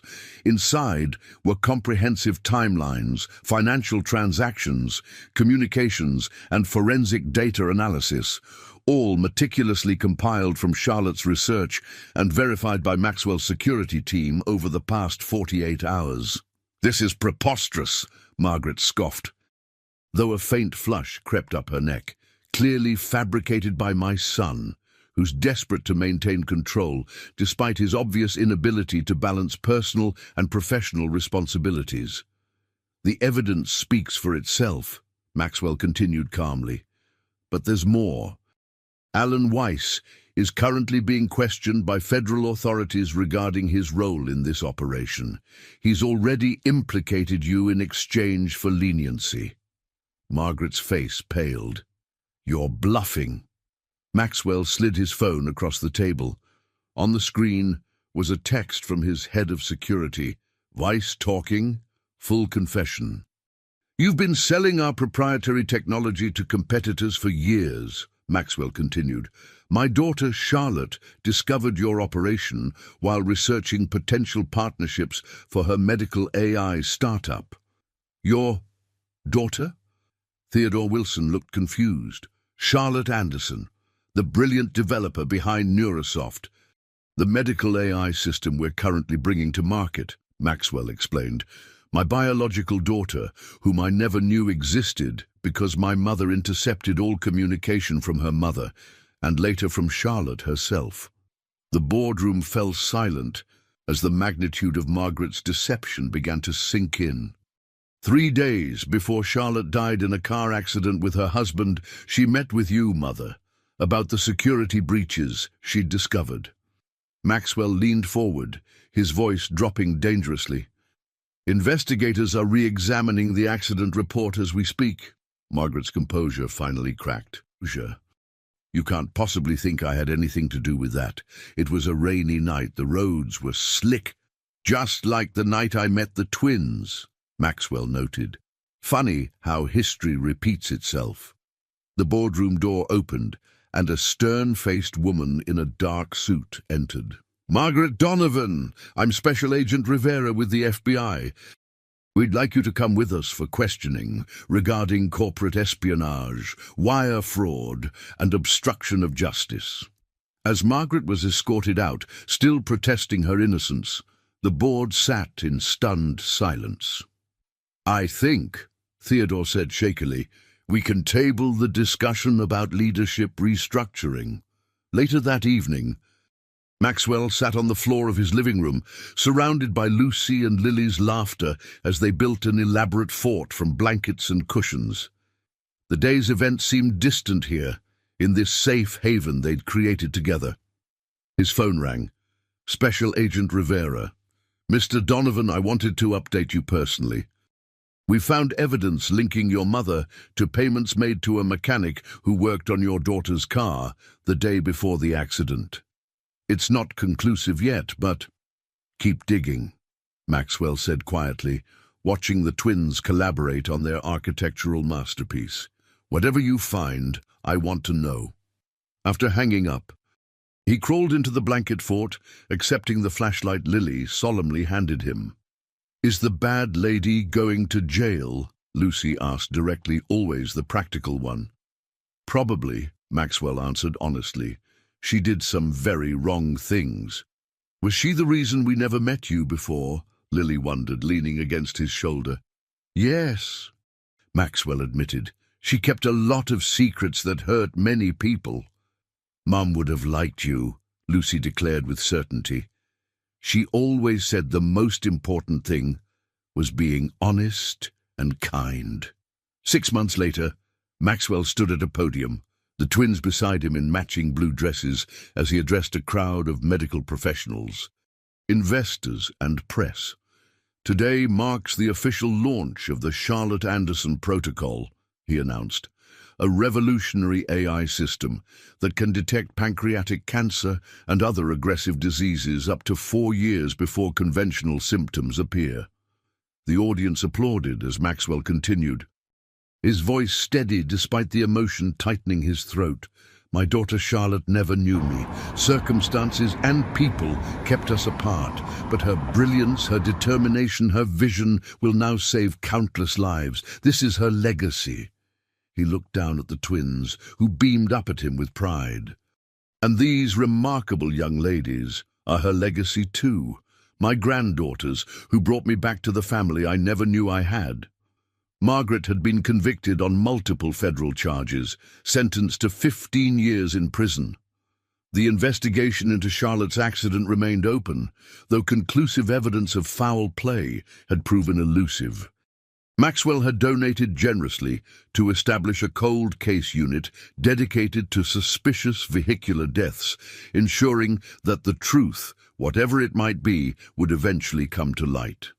Donovan Technologies had not only survived the scandal, but thrived under Maxwell's refocused leadership. The NeuroSoft division was revolutionizing preventative medicine, with hospitals across the country implementing Charlotte's technology. That evening, after the celebration, Maxwell sat with the twins on their penthouse balcony, watching the sunset paint Seattle's skyline in shades of gold and copper, the exact color of their hair. "Grandpa," Lily asked, "do you think Mom and Grandma Elizabeth can see us from heaven?" Maxwell put an arm around each girl. "I believe they can, and I think they're very proud of both of you." "And you too," Lucy added matter-of-factly. "You fixed Mom's computer program. You made it work." "We did it together," Maxwell corrected gently. "Family accomplishes more together than apart." Later, after tucking the girls into bed, Maxwell stood in his study, looking at the photographs that now lined the walls. Elizabeth as a young woman, Charlotte's graduation picture, the twins at various ages, and a family portrait taken just last week of Maxwell with his granddaughters. 30 years of separation and secrets had nearly destroyed them all, but fate, or perhaps Elizabeth's determination reaching beyond the grave, had brought the twins to that rainy street corner exactly when Maxwell was passing by. Full circle, he thought. From loss to redemption, from isolation to family. His phone chimed with a text from Robert. "Girl's birthday next month, planning surprise party. You in?" Maxwell smiled as he typed his response. Wouldn't miss it for the world. On his desk sat Charlotte's research journal, which he'd been reading each night, getting to know his daughter through her brilliant mind and determined spirit. Tonight, he turned to a page he'd bookmarked, one of her final entries. "Sometimes I wonder about my biological father. Mum says he must have had his reasons for not wanting to know me. I've decided that's his loss. I'm building something that will help people, save lives, creating a legacy that matters, and if my daughters learn anything from me, I hope it's this: the family you make can be as powerful as the family you're born into. Love is a choice we make every day." Maxwell closed the journal, his heart full. Charlotte had been right. Love was a choice, one he made each morning when he woke to the sounds of the twins bickering over bathroom time. Each afternoon when he left work early for school pickup, each evening when they gathered for dinner and shared their days. Elizabeth had asked him not to waste another 30 years. Looking at the life he'd built with Lucy and Lily, he knew he was honoring that promise. The past couldn't be changed. But the future, their future, was still being written, and it was beautiful. "Grandpa," Lily's sleepy voice called from the hallway, "can you check for monsters again?" Maxwell smiled, setting down Charlotte's journal. Some parts of parenthood, or grandparenthood, were universal. "Coming, sweetheart," he called back. "I'll always come when you call." And he knew somehow that Elizabeth and Charlotte were smiling too. No one dared to respond to the millionaire until a 7-year-old poor little girl silenced him with a single word, leaving him pale. But something even more shocking is yet to come. Before the story begins, wherever you are on your journey, consider this as encouragement to keep going. If this resonates with you, please give us a like and subscribe to our channel for more inspiration. The tension in the Anderson Technologies boardroom was thick enough to cut with a knife. William "Bill" Anderson, CEO and founder of the billion-dollar tech empire, stood at the head of the gleaming mahogany table, his custom Italian suit a statement of power as much as fashion. 20 executive board members hung on his every word as he detailed the company's landmark acquisition. "Ladies and gentlemen, this merger will position us as the unchallenged leader in medical technology for the next decade," Bill declared, his voice carrying the confident authority that had made him famous in business circles across America. The room erupted in applause. At 52, Bill Anderson had everything: wealth, power, respect, and a beautiful wife waiting in their Manhattan penthouse. His story was the American dream personified, from a small-town boy to a self-made billionaire. That's when the boardroom door swung open. Security would later review the footage. An elderly woman with a visitor's badge had created a distraction at reception while the child slipped past. Dorothy Williams had worked as a hospital administrator for 40 years before arthritis forced retirement. She knew institutional buildings and their weaknesses. A small figure stood in the doorway, a little girl no more than 7 years old, wearing a faded blue dress and scuffed shoes. Her dark hair was pulled back in a simple ponytail, and her eyes, deep brown and unnervingly familiar, scanned the room until they locked onto Bill's face. The room fell silent. Bill's executive assistant moved toward the child, saying, "Sweetheart, you can't be in here." "I need to talk to Mr. Anderson," the girl said firmly, her voice small but unwavering. Bill, more annoyed than concerned, sighed. "Young lady, we're in the middle of an important meeting. If you're selling Girl Scout cookies, my assistant can help you outside."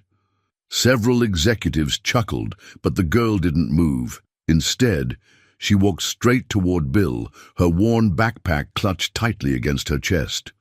"My name is Ella Johnson," she announced, loud enough for everyone to hear. "My mom's name was Rachel Johnson." The name hit Bill like a physical blow. His face drained of color, and those closest to him would later recall how his hand trembled against the table. "She died 3 months ago," Ella continued, her voice steady despite the grief evident in her eyes. "Before she died, she told me about you. She said you're my father." The silence that followed was absolute. No one moved, no one spoke. 20 pairs of eyes shifted from the small, determined child to their now visibly shaken CEO. That's impossible," Bill finally managed, but the words lacked conviction. Ella reached into her backpack and pulled out a worn photograph. "She kept this picture of you two together, and she wrote you letters, lots of them. Mrs. Garcia at the post office helped her make copies before she sent them." The mention of another witness, someone who had helped Rachel document her attempts at contact, made Bill's stomach tighten. Security was already moving toward her, but Bill raised his hand, stopping them. Something about the child's eyes, his mother's eyes, made it impossible to dismiss her outright.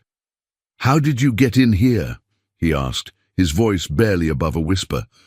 "Dorothy helped me. She was Mom's friend from the cancer support group. She's waiting downstairs." Ella stepped closer, unafraid. "Mom said you wouldn't want to see me, but she made me promise to find you before—" Her voice finally cracked. "Before they take me away." "Take you away?" Bill's CFO asked, breaking the tense silence. "What does that mean?" "The lady from Child Services," Ella explained, her composure slipping momentarily. "She came yesterday. She said since Aunt Margie moved to Florida and can't take me and Dorothy's too old, I have to go to foster care on Monday. Mom said you were my last chance." The board members exchanged uncomfortable glances. Bill Anderson, the man known for his unshakable composure and quick decisions, stood frozen, staring at a ghost from his past in the form of a 7-year-old girl. "Mr. Anderson," his CFO finally ventured, "should we reschedule?" It was the photograph in the child's hand that did it. Even from where he stood, Bill could make out Rachel's smile, that same smile that had captivated him 8 years ago, before his first million, before the fame and the carefully constructed public image. "Everyone out," Bill ordered, his voice returning. "Now, please." As the room cleared, Bill found himself alone with the daughter he never knew he had, or perhaps, he realized with growing dread, the daughter he had chosen to forget.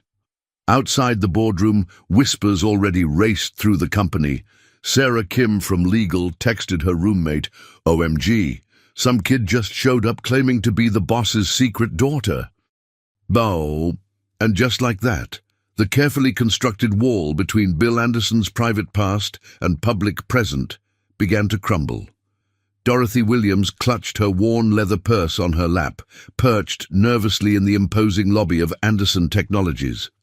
At 72, she had never imagined she'd be sitting in one of Manhattan's most prestigious buildings, surrounded by glass, steel, and people rushing by in expensive suits. But then, she'd never imagined she'd be responsible for a 7-year-old orphan either. "Mrs. Williams?" A security guard approached, his expression stern. "I need to speak with you about how you and the child gained access to this building." Dorothy squared her shoulders. "Young man, I spent 40 years as head administrator at Queen's Memorial. I've faced down doctors who thought they were God. You don't scare me." Upstairs, little Ella was facing the father who had never known her. Dorothy prayed she'd done the right thing. The social worker, Ms. Patel, had been clear. Without a blood relative willing to take custody, Ella would enter the foster system on Monday morning. 3 months earlier, Dorothy had been nothing more than Rachel Johnson's fellow cancer support group member. She'd watched Ella grow from afar, often babysitting when Rachel had chemotherapy appointments. Rachel had built a small but tight community. Dorothy, Margie, Rachel's cousin, who had recently moved to Florida for a job opportunity, Pastor Jim from the community church, and the Garcia family who owned the bodega downstairs from their apartment. But none were in a position to take permanent custody of a child. "I need to tell you something, Dorothy," Rachel had whispered one night from her hospice bed, Ella asleep in the chair beside her. "Ella's father isn't dead like I told everyone." Dorothy's arthritic fingers tightened around Rachel's hand. "Who is he, dear?" "William Anderson. The tech guy. He's on magazines sometimes." Rachel's eyes had glistened with unshed tears. "We were together before he got rich. When I told him I was pregnant, he said it wasn't the right time, that he had plans." Dorothy remembered gasping. Everyone in America knew Bill Anderson's face. "Does he know about Ella?" "I wrote him letters for years. He never answered." Rachel's voice had grown urgent. "Promise me you'll take her to him when I'm gone. She has nobody else, and they'll put her in the system." Now, 3 months after Rachel's passing, Dorothy had kept her promise. Getting into the building had been the hard part, but Dorothy had lived through the Great Depression. She knew a thing or two about determination. A faked phone call about delivering documents, a convenient visitor badge, and a timed distraction at the reception desk had allowed Ella to slip toward the elevators.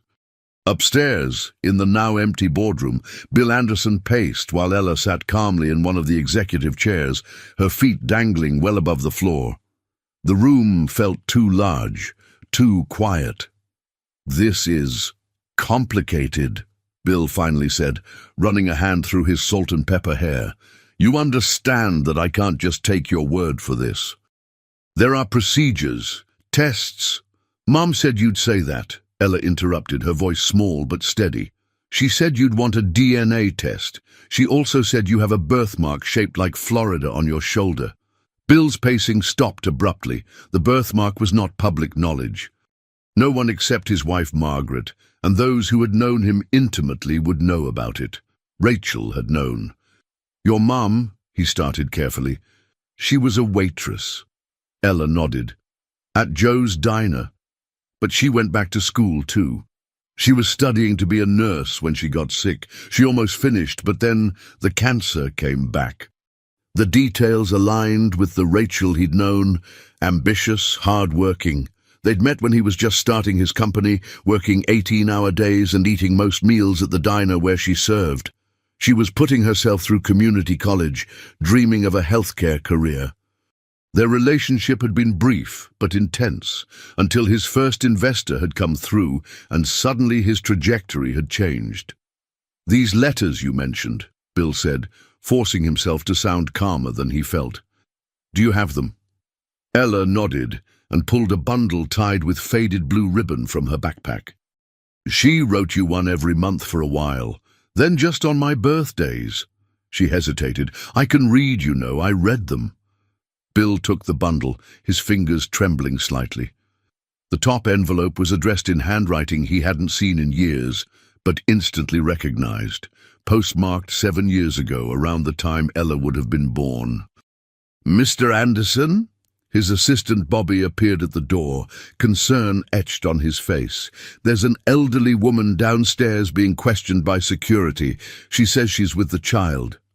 "That's Dorothy," Ella explained.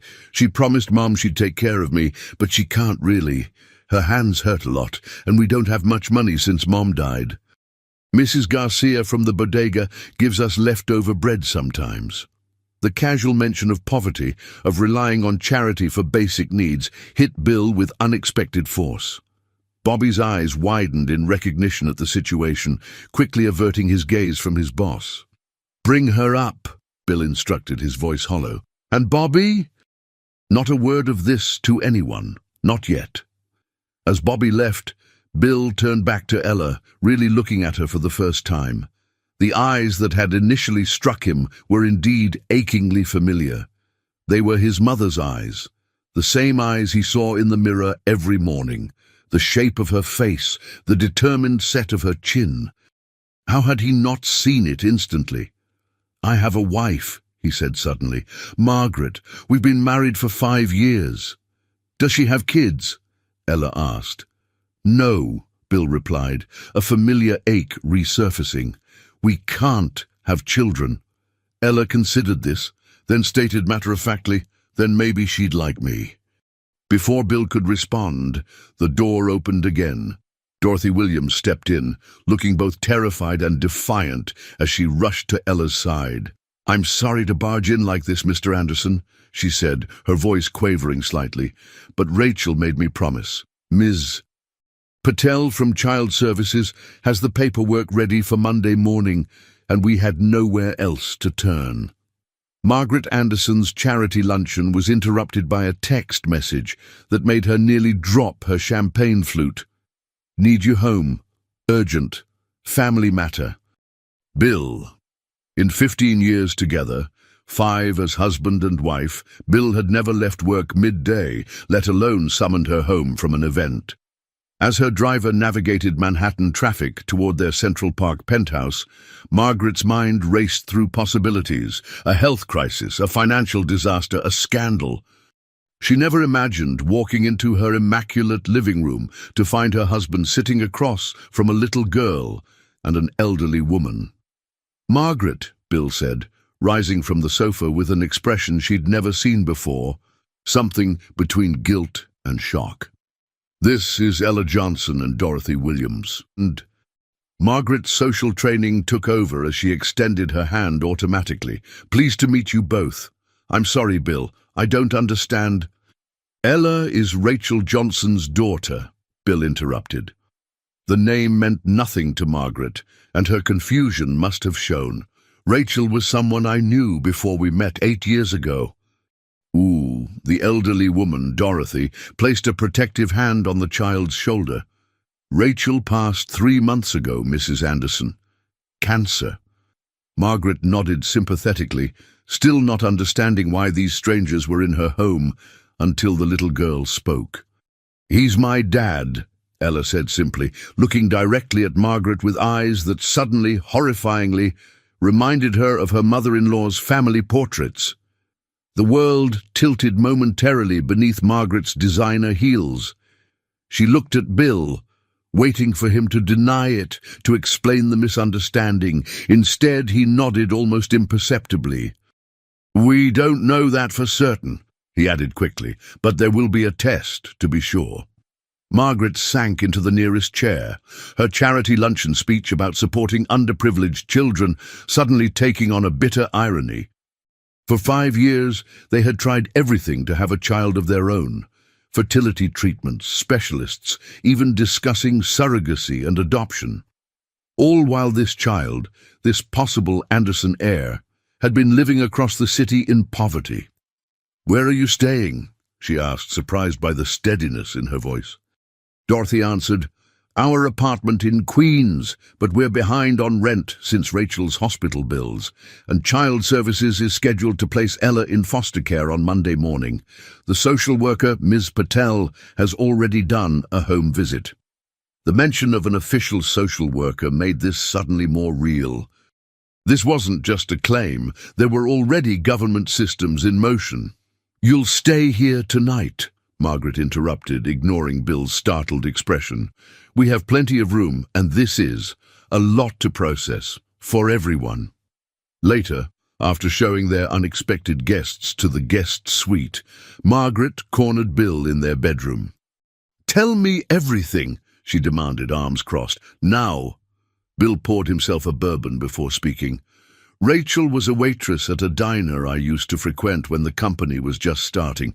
We dated for a few months. It wasn't serious, or at least I didn't think it was." "And you never knew about the child?" Bill's hesitation told Margaret everything. "She wrote to you," Margaret realized, her voice dropping. "Didn't she?" "I was raising capital, working 20-hour days.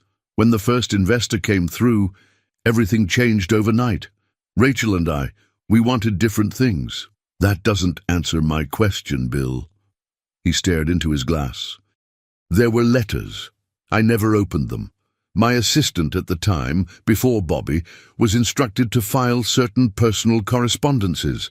I assumed she was just having trouble moving on." The silence between them stretched, filled with unspoken accusations and fears. "She has your mother's eyes," Margaret finally said.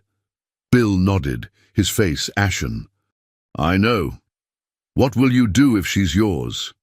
"I don't know," he admitted, "but the press would have a field day if this got out. Tech billionaire abandons child while preaching family values. Our stock would plummet." Margaret looked at her husband with new eyes.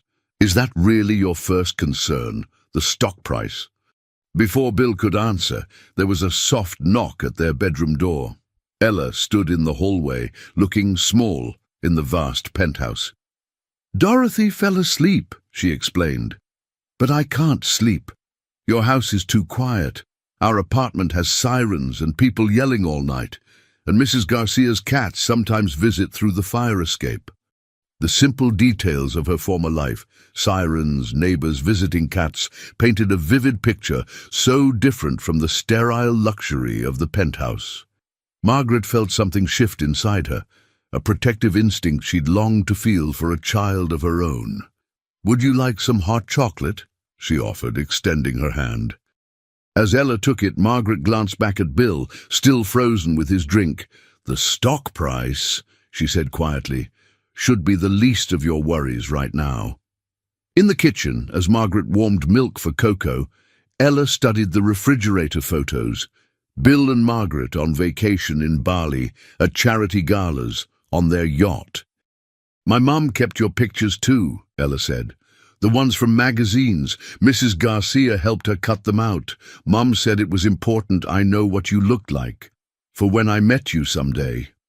Margaret's hand stilled on the saucepan.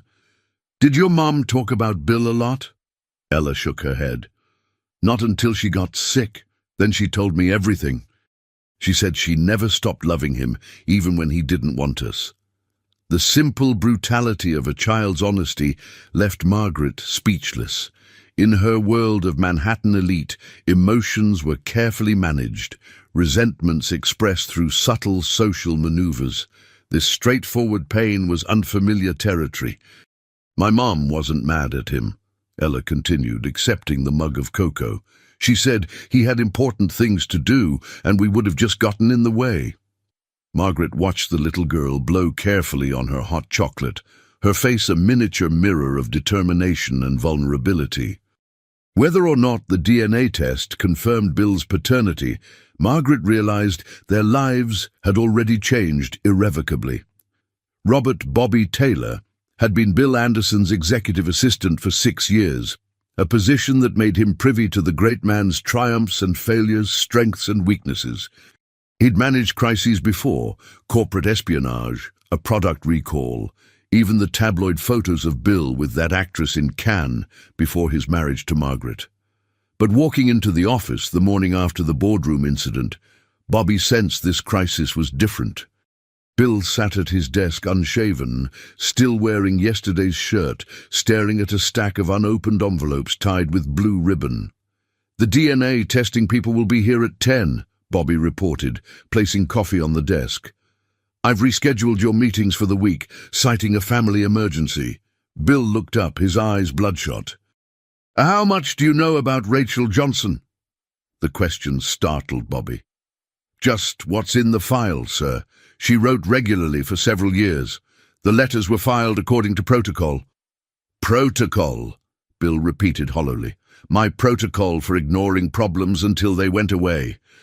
Bobby had worked for enough powerful men to know when to remain silent, but he'd also grown to respect Bill beyond the typical employee-employer relationship.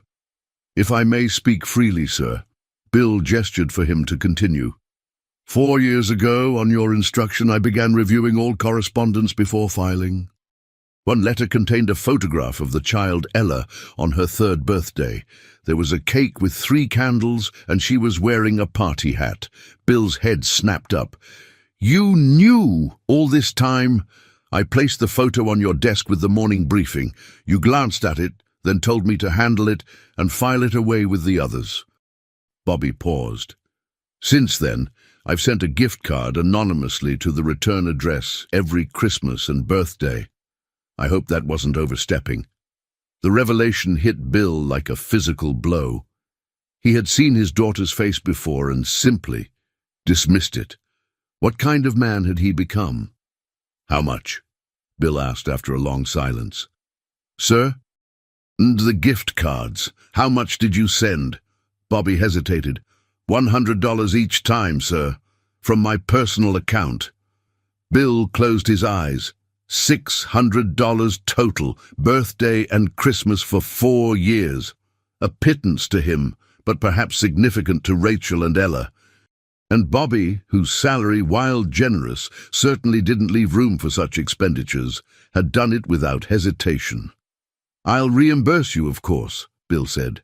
"That's not necessary, sir." "It is." Bill opened his eyes, facing his assistant directly. "And Bobby? Thank you." A knock at the door interrupted them. Thomas Bennett from legal entered, his expression grave. "We have a situation," he announced without preamble. "Social media's buzzing with rumors about yesterday's boardroom incident. Someone on the executive floor talked." Bill cursed under his breath. "How bad?" Thomas handed over his tablet. On the screen was a tweet from a junior executive. "Strange day at work. Little girl crashed the big boss's meeting, claiming to be his kid. So secret love, tech drama, billionaire baby." No names, but enough detail to start the rumor mill churning. "The board is concerned," Thomas continued. "They're calling for an emergency meeting tomorrow. And Ms. Patel from Child Protective Services called. She heard the rumors and wants to speak with you immediately regarding Ella Johnson." The mention of child services made Bill's stomach clench. "What does she want?" "To understand your intentions, I imagine. The child was scheduled to enter foster care on Monday. If you're claiming paternity, there's a legal process to follow. Background checks, home studies, court appearances. It could take months." "Months?" Bill repeated incredulously. "She could be in foster care for months while we sort this out." Thomas nodded grimly. "Unless we find an interim solution. A relative willing to take temporary custody, perhaps." "There isn't one," Bill replied. "Just an elderly neighbor with arthritis and a cousin in Florida who apparently can't help." "Then you need to decide quickly," Thomas advised. "The DNA results will take at least 24 hours. Ms. Patel won't wait indefinitely, especially with the media attention building." After Thomas left, Bill turned to Bobby. "Call Margaret. Tell her to expect Miss Patel for dinner tonight. Then get me Pastor Jim from Community Church in Queens. Dorothy mentioned him as part of Rachel's support network. I want character references ready." Bobby nodded, already dialing. "And sir, the board meeting tomorrow?" Bill squared his shoulders, decision made. "Tell them I'll be there, with lawyers." That afternoon, Bill did something unprecedented in his career as CEO. He left the office early, heading not home, but to Queens. The address on Rachel's letters led him to a run-down apartment building with peeling paint and a broken intercom. The bodega on the ground floor had a faded sign, "Garcia's Grocery." Inside, a heavy-set woman looked up from the counter. "Can I help you?" "I'm looking for information about Rachel Johnson," Bill said, feeling strangely exposed in his designer suit amid the modest surroundings. "And her daughter, Ella." The woman's eyes narrowed with sudden recognition. "You're him, aren't you? The father?" Bill nodded, bracing for hostility. Instead, Mrs. Garcia's face softened. "Rachel was a good girl. Worked so hard for that baby. Even when she got sick, she kept going. Night classes, double shifts. Never complained." She reached beneath the counter and produced a small photo album. "Here. Rachel asked me to keep this, in case Ella ever wanted to know about her early years." As Bill accepted the album, a record of the childhood he had missed, he felt the weight of a responsibility he could no longer avoid. The media storm hit faster than even Bobby had predicted. By morning, reporters had gathered outside Anderson Technologies headquarters, and Billionaire Baby was trending nationwide. Someone had leaked Ella's first name and Dorothy's connection, turning the elderly woman's Queens apartment building into a circus of journalists offering cash for interviews. Inside the penthouse sanctuary, Bill read the headline on his tablet. "Tech Titan's Secret. Child Claims Anderson Paternity." "We need to get ahead of this," Thomas Bennett, head of legal, advised during an emergency conference call. "Issue a statement acknowledging the claim, stating that you're cooperating fully and requesting privacy during this sensitive family matter." Family matter. The phrase stuck in Bill's mind as he ended the call. Was that what this was now? In the guest bedroom, Margaret sat on the edge of Ella's bed, helping the child understand what was happening. "There are people who write stories about famous people like Bill," she explained gently. "They're very interested in you right now, but we won't let them bother you." Ella nodded solemnly. Mom said this might happen. She said people like stories about rich people's secrets.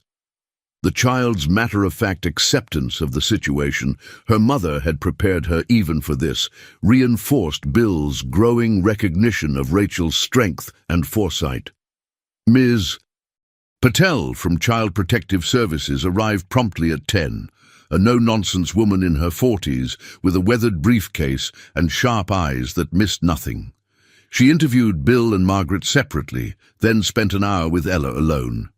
Mr. and Mrs. Anderson, she began when they reconvened in the living room, I appreciate your cooperation during this difficult situation. Ella appears well-adjusted despite recent trauma, and she speaks highly of both of you. Bill felt Margaret's hand slip into his, squeezing tight. However, Ms.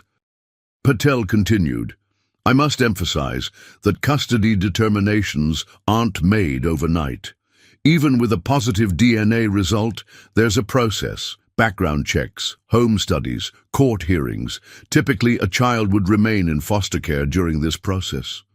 That's unacceptable, Bill interrupted. She's just lost her mother. She can't lose everything familiar now. Miss Patel's expression remained impassive. I understand your concern, Mr. Anderson. There is an alternative. Temporary kinship placement.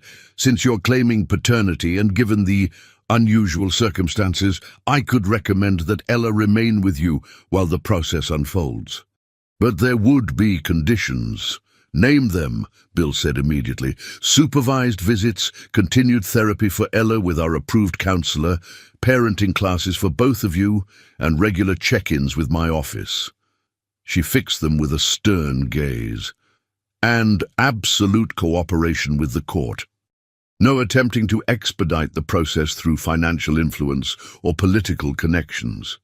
Bill bristled at the implication, but nodded agreement. When will we know your decision? I'll prepare my recommendation today. Judge Harrison will review it tomorrow morning. Ms. Patel gathered her notes. One more thing, Dorothy Williams. She's been Ella's primary caregiver since Rachel's passing. I strongly advise maintaining that connection. After she left, Bill retreated to his office, emotionally exhausted.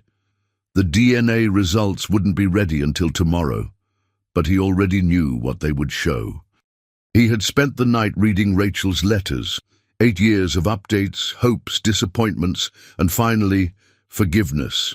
The most recent letter, written from her hospice bed, contained no recriminations, only a mother's plea for her daughter's future.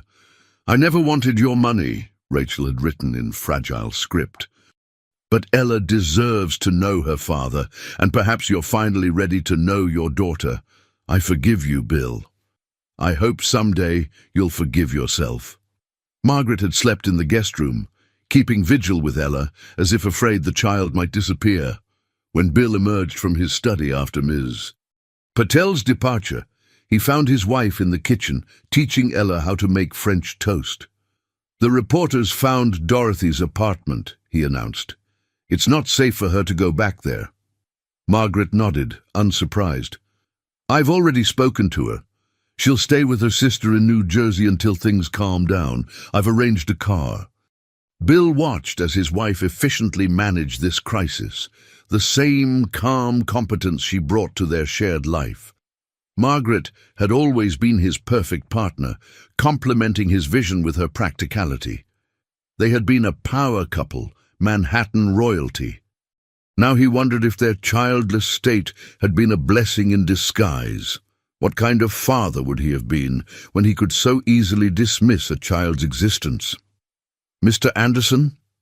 Dorothy approached, her few belongings packed in a worn suitcase. Before I go, there's something else you should know. Bill braced himself for another revelation. Rachel never cashed those gift cards your assistant sent, the elderly woman said quietly. She kept them in a box. She said they meant you hadn't completely forgotten, even if you couldn't face the truth. She was saving them for Ella's college fund. The simple dignity in Rachel's response to his pathetic, delegated gesture of support made Bill's chest tighten with shame. "I'll drive you to your sister's," he decided suddenly. "Myself. Now." Margaret looked up in surprise.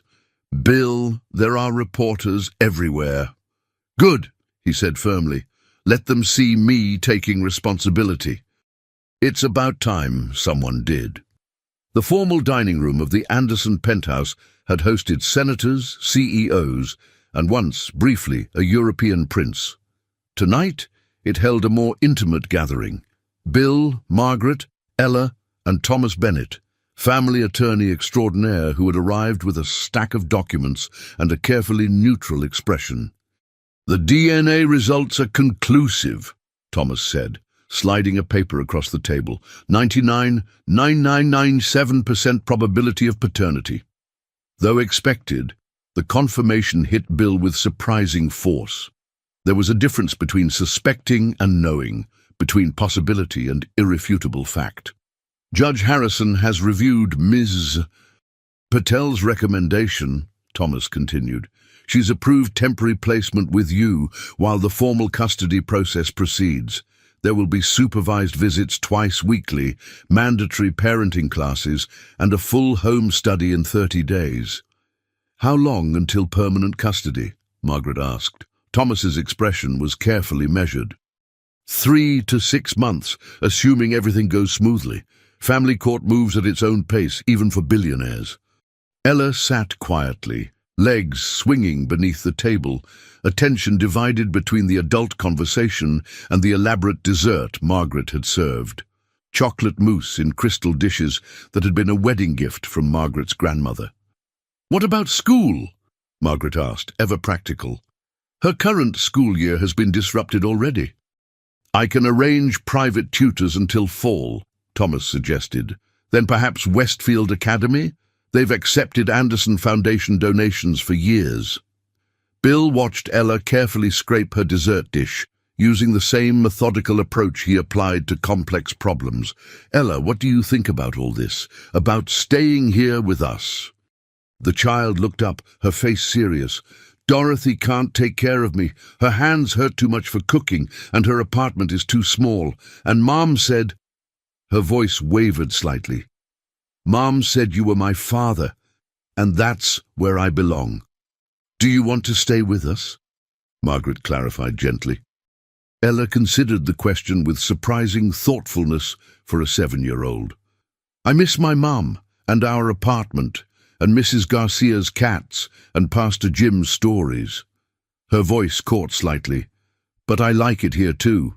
You have books, and you make good French toast." The simple, honest assessment brought an unexpected smile to Margaret's face. "We can get more books, and make French toast every day if you want." Thomas cleared his throat. "There's the matter of the press. We've issued the statement, but they'll want more. Photos, interviews. I recommend a controlled release, one exclusive interview with a friendly outlet, professional family photos, the full Anderson charm offensive." Bill felt a flare of irritation. "She's not a product launch, Thomas." "No," the attorney agreed, "but public perception matters, especially with the Westfield merger still pending. The board is nervous about how this affects the company's reputation." "The board can—" Bill began hotly. "Bill," Margaret interrupted, with a meaningful glance toward Ella, "maybe we should discuss these details later." After Thomas departed with instructions to finalize the temporary custody arrangements, Bill found himself standing awkwardly in the doorway of the guest room that would become Ella's bedroom. Margaret was helping the child get ready for bed, a domestic scene he had never imagined in their precise, orderly lives. "We'll redecorate however you like," Margaret was saying. "What's your favorite color?" "Green," Ella answered promptly, "like the trees in Central Park." "Green it is, then. And we'll need to get you some new clothes, books, toys." "I have clothes," Ella protested, "and toys at Dorothy's, and my special things at Mrs. Garcia's." "Of course," Margaret backtracked smoothly. "We'll get your things from Dorothy's and Mrs. Garcia's tomorrow." Bill watched his wife navigate the conversation with natural grace, envying her easy rapport with the child. When Margaret rose to turn down the lights, he stepped forward awkwardly. "Good night, Ella." The little girl looked at him solemnly. "Are you my dad now, for real?" The question pierced through his carefully constructed defenses. "Yes," he said softly. "For real. I'm your dad." Ella nodded, accepting this new reality with a child's adaptability. "That's good. Mum would be happy." After she fell asleep, Bill found Margaret on their bedroom balcony, staring out at the city lights. "You're good with her," he said, joining her at the railing. "It's not hard. She's an extraordinary child, Bill. Smart, resilient, kind, despite everything she's been through." Margaret turned to face him. "She's exactly the daughter we would have chosen if we'd had the choice." The irony wasn't lost on Bill. After years of fertility treatments and disappointments, the child they had longed for had been living just miles away, unknown and unacknowledged. "I don't deserve this second chance," he admitted, "or your forgiveness." "This isn't about what you deserve," Margaret replied calmly. "It's about what Ella deserves. And she deserves a father who will put her first, something you haven't done for the past 7 years. The brutal honesty was characteristic of their relationship. It was one of the things Bill had always valued about Margaret, her refusal to coddle his ego. "I don't know how to be a father," he confessed. "My own was hardly a role model." "Neither of us had perfect parents," Margaret reminded him. "We'll figure it out together, day by day." Together. The word hung between them, a question as much as a statement. "Are we okay?" Bill asked finally. "You and me?" Margaret didn't answer immediately, weighing her words with characteristic care. "I'm hurt that you kept such a significant secret, even if you convinced yourself it wasn't real. I'm angry that you let Rachel face everything alone. And I'm sad for the years we lost with Ella." She turned to face him fully. "But I also know that we have a chance to make this right, not just for Ella, but for ourselves. The family we wanted is suddenly here, just not in the way we expected. And you're willing to accept her just like that. It's not just like that, Bill. It's a choice I'm making, the same choice you need to make. To see this not as a PR crisis or a disruption to our perfect life, but as the gift it is." From inside the apartment came a soft cry. Margaret was moving before Bill could react, instinctively responding to Ella's distress. He followed, finding them in the guest room where Ella sat up in bed, tears streaming down her face. "I dreamed about Mom," she hiccuped. "She was trying to tell me something, but I couldn't hear her." Margaret sat on the edge of the bed, stroking Ella's hair. "That happens sometimes when we miss people. Our minds try to keep them with us through dreams." "She'd be happy you're here," Ella said, looking at Bill hovering in the doorway. "She always said you'd be a good dad if you got the chance." The faith that Rachel had maintained in him, had instilled in their daughter, despite his abandonment, was a gift he hadn't earned, but desperately needed. "I'm going to try," he promised, moving to sit on Ella's other side. "I can't replace your mom, but I'm here now. We both are." As Ella drifted back to sleep between them, Bill caught Margaret's gaze over the child's head. In his wife's eyes, he saw not just forgiveness, but a new purpose, a shared commitment to the daughter who had found them against all odds. Outside, reporters still camped on the sidewalk. The board still fretted about stock prices, and tomorrow would bring new challenges in family court. But in this quiet moment, something fundamental had shifted. The careful, controlled life Bill Anderson had constructed was giving way to something messier, more unpredictable, and infinitely more valuable. He had spent 8 years building a technology empire.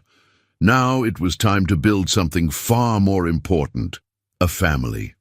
1 month after the custody hearing, Bill sat in Ella's newly decorated bedroom, transformed from guest room to a child's paradise in mint green with built-in bookshelves overlooking Central Park. The supervised visits with Ms. Patel had finally ended, with the social worker declaring herself satisfied with their progress. And then Ms. Philip said my math is advanced, Ella reported about her tutor. She's giving me fifth-grade problems, even though I'm only in second. That's wonderful, Bill replied, genuinely proud, yet still awkward in his role. You get that from both sides. Your mother was always good with numbers. Mum said you would stay up all night working on computer stuff, and she would study while you worked. She said you were both dreamers. The observation hit Bill with unexpected force. They had been dreamers, two ambitious people with big plans, until his dreams had taken precedence, and he'd convinced himself hers didn't matter. Your mother was right about a lot of things, Bill said carefully. I wish I'd listened to her more. Ella considered this, head tilted analytically. Do you listen to Margaret? I try to. She's much smarter than me about some things. Like what? Like people, feelings. What really matters? Ella nodded. She took me shopping yesterday. I've never had so many clothes before. Mum always got my stuff from thrift stores. Bill winced at the reminder of the financial disparity. Do you like your new things? They're nice, but I miss my old school. Will the kids at my new school know about me? About how I found you? Some might. But you don't have to talk about it if you don't want to. Mum said sometimes people would ask questions. She said I didn't do anything wrong, so I shouldn't feel bad about how I came to be. While he had been building his empire, Rachel had been building their daughter's resilience. Your mom was right, Bill said firmly. You have nothing to be ashamed of. Later, after Ella was asleep, Bill found Margaret in their office, reviewing applications for the Anderson Foundation's annual grants. She asked about visiting Dorothy this weekend, Bill said. I said yes. Margaret nodded. Good. Dorothy is her connection to Rachel and her old life. We need to nurture that, not replace it. Bill sank into a chair. How are you doing with all this? Really? Margaret's smile was tired but genuine. It's an adjustment. But Ella is extraordinary. I keep waiting to feel like she's an intrusion, but instead, she feels like a gift, the daughter we couldn't have. I don't deserve either of you, Bill admitted. Probably not, Margaret agreed frankly, but here we are anyway. The question is, what will you do with this second chance? Be a better man than I was. The man Rachel believed I could be. The father Ella deserves. And the husband? Margaret asked softly. Bill reached for her hand. That too. If you'll let me. Their moment was interrupted by a soft knock. Ella stood in the doorway in green pajamas, looking small and uncertain. I had the dream again, about Mom trying to tell me something. Without hesitation, Margaret opened her arms and Ella came to her. Bill watched as his wife, who had never expected to mother another woman's child, held his daughter with natural grace. In that moment, the three of them formed a new constellation. Not the family any of them had imagined, but perhaps the one they all needed. The visit to Dorothy's sister's home in New Jersey revealed another side of Ella, more relaxed, more childlike. Away from the penthouse's intimidating perfection, she blossomed in the cluttered warmth of suburbia, helping Dorothy make chocolate chip cookies while Bill and Margaret sat awkwardly on a floral sofa. She's adjusting well, Dorothy observed, watching Ella play in the backyard. Rachel would be pleased. We're trying, Margaret said. She's an amazing child. Dorothy nodded. Rachel did a wonderful job with her, reading to her every night, taking her to the library when they couldn't afford books. I've been meaning to ask, Bill said. Rachel's medical bills. Were they all settled? Dorothy's expression tightened. The hospital forgave some, but there's still about $30,000 owing. I'll take care of it, Bill said immediately. And I'd like to set up a trust for you too, Dorothy. The elderly woman shook her head. I don't need your money, Mr. Anderson. It's not charity, Margaret interjected smoothly. It's family. As they prepared to leave, Ella gathered her things, including a small wooden box Dorothy handed her with quiet significance. Mom's memory box, Ella explained as they settled into the car. Dorothy kept it for when I was ready. Back at the penthouse, they gathered around as Ella carefully lifted the lid to reveal Rachel's treasures. A nurse's pin from her unfinished studies, jewelry, and more letters, these addressed to Ella. She wrote me letters too, for when I'm older, for my birthdays and graduation and my wedding someday.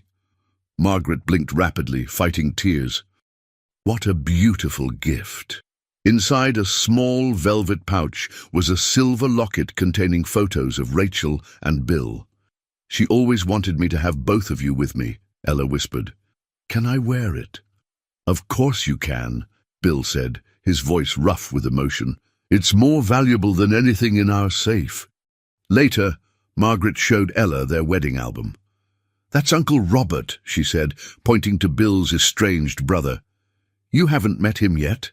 He lives in California. Does he know about me? Ella asked.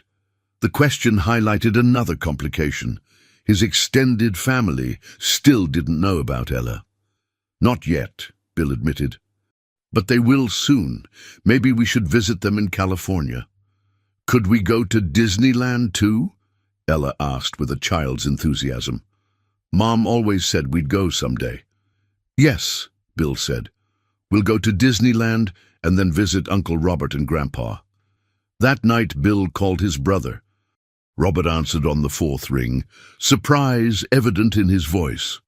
Billy, is everything okay? Dad's not... Dad's fine.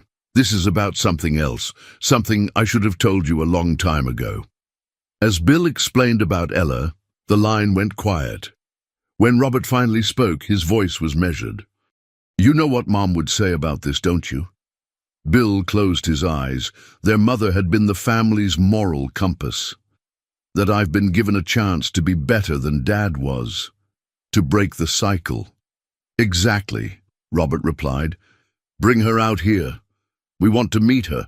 Dad too, believe it or not. He's been different since the stroke. More reflective. As Bill ended the call, he felt something shift, a reconnection to the family he'd left behind in his pursuit of success. Ella wasn't just finding her father, she was helping him find his way back to himself. The Anderson family's private jet touched down in Los Angeles on a perfect California morning. Ella pressed her face against the window, eyes wide with excitement.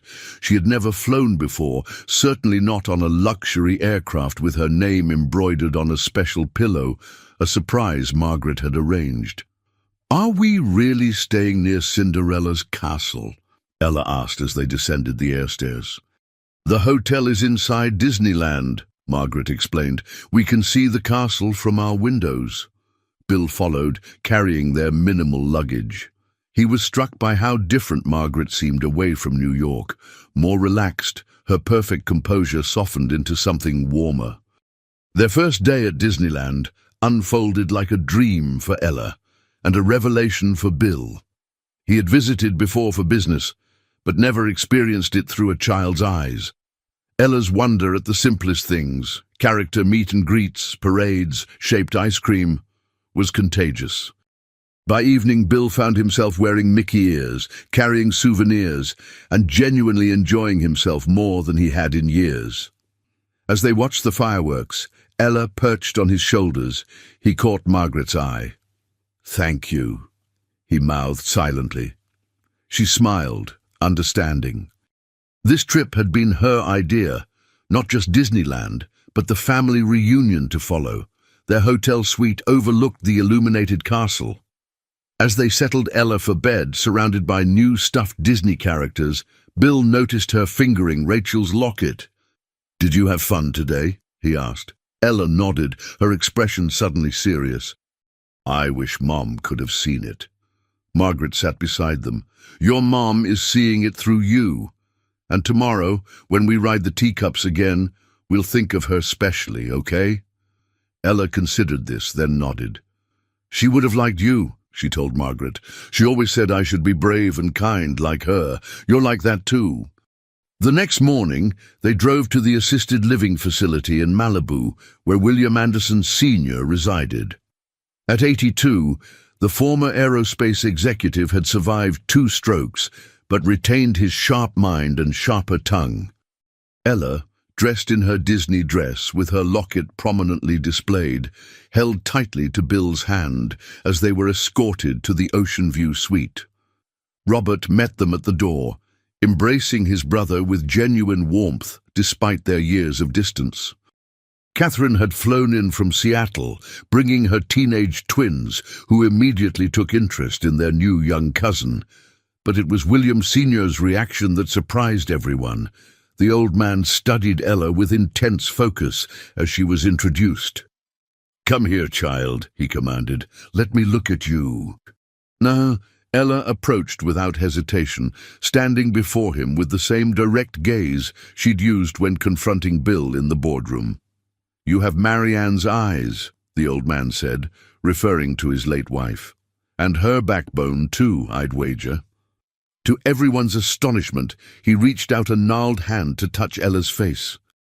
"Your grandmother would have adored you." He looked up at Bill, his expression softening fractionally. "You did one thing right, at least."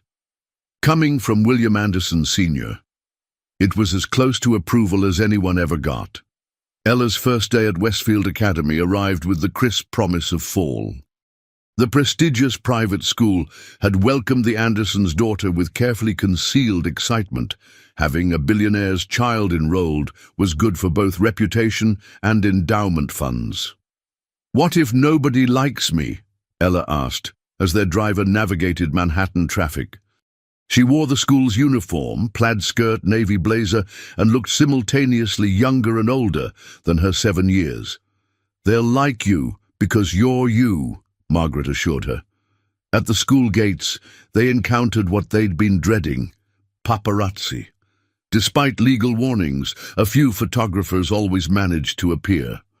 5 months after Ella's dramatic entrance into their lives, the story still held public fascination. "Ignore them," Bill instructed, keeping his arm around Ella. Westfield's headmistress greeted them personally, escorting Ella to her classroom while Bill and Margaret completed paperwork. When it came time to leave, Bill found himself unexpectedly emotional. "She'll be fine," Margaret assured him. "This is a good thing, Bill. Normal routine, children her age, academic challenges." Bill nodded, though his mind raced ahead to potential problems: children asking invasive questions, teachers treating Ella differently, the relentless public interest. "Sir?" Bobby's voice interrupted his thoughts. "Ms. Chen from legal is on the line. It's about the Johnson apartment." Bill took the call. When he ended it, Margaret was watching with concern. "What is it?" "Rachel's landlord finally agreed to sell us her old apartment," Bill explained. "We're closing next week." Since learning about Ella, Bill had been quietly buying the things that connected her to Rachel: the apartment where they had lived, the diner where Rachel had worked, even the hospice where she had died. Each property came with a plan. The apartment would be maintained as a memorial, the diner renovated with scholarships for employees pursuing healthcare education. The hospice expanded, with a new wing for single parents facing terminal illness. "Does Ella know?" Margaret asked. "Not yet. I wanted to be sure it would happen first." Margaret's expression softened. "You're doing a good thing, Bill, preserving her past while building her future." When they returned to the penthouse that afternoon, Ella burst through the door in excitement. "I made 2 friends," she announced. "Zoe and Maya. They want me to join their science club, and Mr. Philip says I can take the advanced math test next week." Bill listened to her chatter, relief washing over him. Despite everything, the unusual circumstances, the public scrutiny, the trauma of losing her mother, Ella was thriving. That evening, after Ella was asleep, Bill showed Margaret the plans for Rachel's former apartment. "I thought we could take Ella there this weekend, let her collect anything special she wants to keep." Margaret studied the plans, then looked at him with an expression he couldn't quite read. "You've changed," she said finally. "Is that good or bad?" Bill asked. "Good," Definitely good.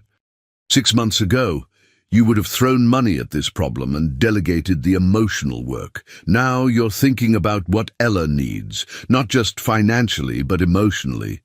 We have something to discuss, Margaret said, changing the subject. Dr. Weiss called today with my test results. Bill tensed, immediately concerned. Margaret had been undergoing fertility treatments for years, but they had stopped trying after Ella came into their lives. I'm pregnant, Bill. 8 weeks. The news hit him like a physical blow, not unwelcome, but utterly unexpected. Dr. Weiss says everything looks good. Strong heartbeat. Bill pulled her into his arms, his mind racing. Another child, a sibling for Ella, a baby that would grow up knowing its half-sister had paved the way for its very existence. How do we tell Ella? He asked. With honesty and love, Margaret said confidently. She's been asking for a brother or sister since Disneyland. The Anderson Technologies Charity Gala had always been Manhattan's most exclusive event. This year, Bill had almost cancelled it, concerned about subjecting Ella to public scrutiny. But Margaret, now showing slightly at 4 months pregnant, had convinced him otherwise. We can't hide forever, she'd reasoned. So here they were, Bill in a custom tuxedo, Margaret radiant in midnight blue, and Ella in a green dress that matched her eyes, Rachel's locket visible at her throat. Remember, Bill told her as their car approached the red carpet, you don't have to talk to anyone you don't want to. Ella nodded solemnly. At 8 now, her birthday had been last month, she carried herself with remarkable poise. I know, Dad. We practiced. Dad. The word still gave Bill pause. They had progressed from Mr. Anderson to Bill to Dad over the past 8 months, each transition marking a new level of trust. The cameras flashed when they emerged. Inside the grand ballroom, decorated to showcase the Anderson Foundation's new focus on educational access and medical support for single-parent families, the elite of New York society waited. Many had followed the Ella Johnson story with interest. Some had even placed bets on how long the arrangement would last. None had expected what they now witnessed, not just acceptance, but genuine family bonds. For 2 hours they circulated among guests, accepting well wishes for both Ella's integration and the impending new arrival. Bill observed with pride how naturally Margaret included Ella in conversations, how the child handled adult attention with grace. She's a natural, Thomas Bennett commented, appearing at Bill's elbow with champagne. You'd never know she grew up in Queens. Bill bristled at the implied snobbery. She did grow up in Queens, with a mother who taught her values that money can't buy. As the evening progressed, Bill took the stage for his annual address. Tonight, however, he deviated from the script his PR team had crafted. Many of you know that this has been a year of unexpected changes for my family, he began. 8 months ago, a brave little girl walked into my office and changed everything. Not just my life, but my understanding of what truly matters. The room fell silent, 200 of New York's most powerful people hanging on his words. I've built a company valued at billions, but I nearly missed the most valuable gift of all, the chance to know my daughter. Bill found Ella's eyes in the crowd. Ella, would you join me up here? Murmurs rippled through the audience as the child made her way to the stage. Bill lifted her to stand beside him, her small hand in his. Tonight, I'm announcing a shift in our mission. The Rachel Johnson Initiative will provide comprehensive support for single parents facing catastrophic illness, medical care, childcare, housing, educational opportunities, and legal assistance. The announcement was met with applause, but Bill wasn't finished. Rachel Johnson did something far more impressive than building a company. She raised an extraordinary daughter, alone, while facing terminal cancer. She did it with grace, courage, and love that I can only aspire to match. Tears glistened in Ella's eyes as she looked up at her father. Bill knelt to her level, momentarily forgetting the crowd. Your mother was the real hero of this story, he told her, and this foundation will honor her legacy. The only reaction that mattered was Ella's tight hug and whispered, "Mom would be so proud." The baby's cry echoed through the penthouse at 3 a.m., pulling Bill from exhausted sleep. Beside him, Margaret stirred but didn't wake. "I've got him," Bill murmured, though she was already asleep again. In the nursery, Bill lifted his son from the bassinet. The tiny boy, red-faced and indignant, quieted somewhat at his father's touch. "Shh," Bill soothed, offering a bottle. "Let's not wake everyone, buddy." As the baby settled into feeding, Bill sank into the rocking chair, marveling at how natural this felt now. A year ago, he would have been paralyzed by such intimacy, such responsibility. Now it was simply part of who he was, a father, twice over. "Dad?" Ella's voice came from the doorway. At 8.5, she stood tall in her NASA pajamas, hair mussed from sleep. "Is Mikey okay?" "Just hungry," Bill assured her. "You should be asleep. It's a school night."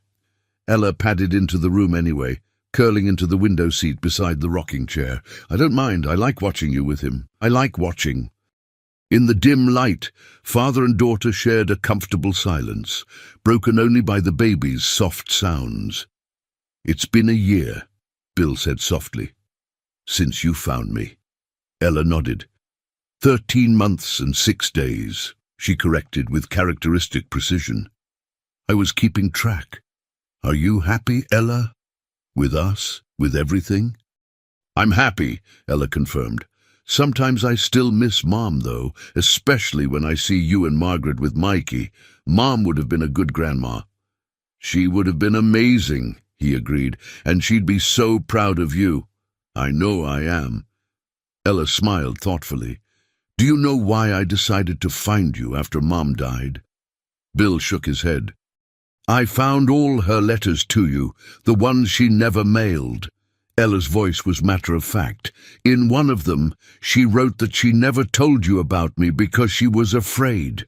Not that you wouldn't want me, but that you'd take me away from her, that you'd have better lawyers, more money." The revelation stunned Bill. The idea that Rachel had actually feared him using his power against her was a painful insight. But then, in her last letter, the one she never sent, she wrote that she was wrong, that she should have given you a chance to be my father. Ella looked directly at him now. "That's why I came to find you. Because Mom said she was wrong and that you deserved to know me. Thank you for telling me that." In his arms, baby Michael had fallen asleep. Bill set the bottle aside, carefully shifting the infant to his shoulder. "Your mother had nothing to be sorry for," he said firmly. "I'm the one who should have tried harder." Ella considered this. "Maybe you both made mistakes, but it worked out okay in the end, didn't it? We found each other." The simple assessment, forgiving both parents their human failings, reflected wisdom beyond her years. "Yes," Bill agreed, "we found each other." As if sensing the emotional moment, Michael chose that instant to burp loudly, bringing a giggle from Ella. "He's so gross sometimes," she observed with sibling fascination. "But I like being his big sister." "And you're a great one," Bill assured her. "Now back to bed. We both have big days tomorrow." Tomorrow was the grand opening of the Rachel Johnson Memorial Wing at Queen's General Hospital. Ella would cut the ribbon alongside Bill and Margaret, a family united in honoring the woman whose absence had paradoxically brought them together. As Bill settled Michael back in his bassinet, then walked Ella to her room, he reflected on the journey of the past year. From the shock of Ella's appearance to the joy of Michael's birth, from the rekindling of his relationship with his own family to the profound shift in his priorities, every step had been unexpected, yet somehow inevitable. Margaret had awakened when he returned to bed. "Everything okay?" she murmured.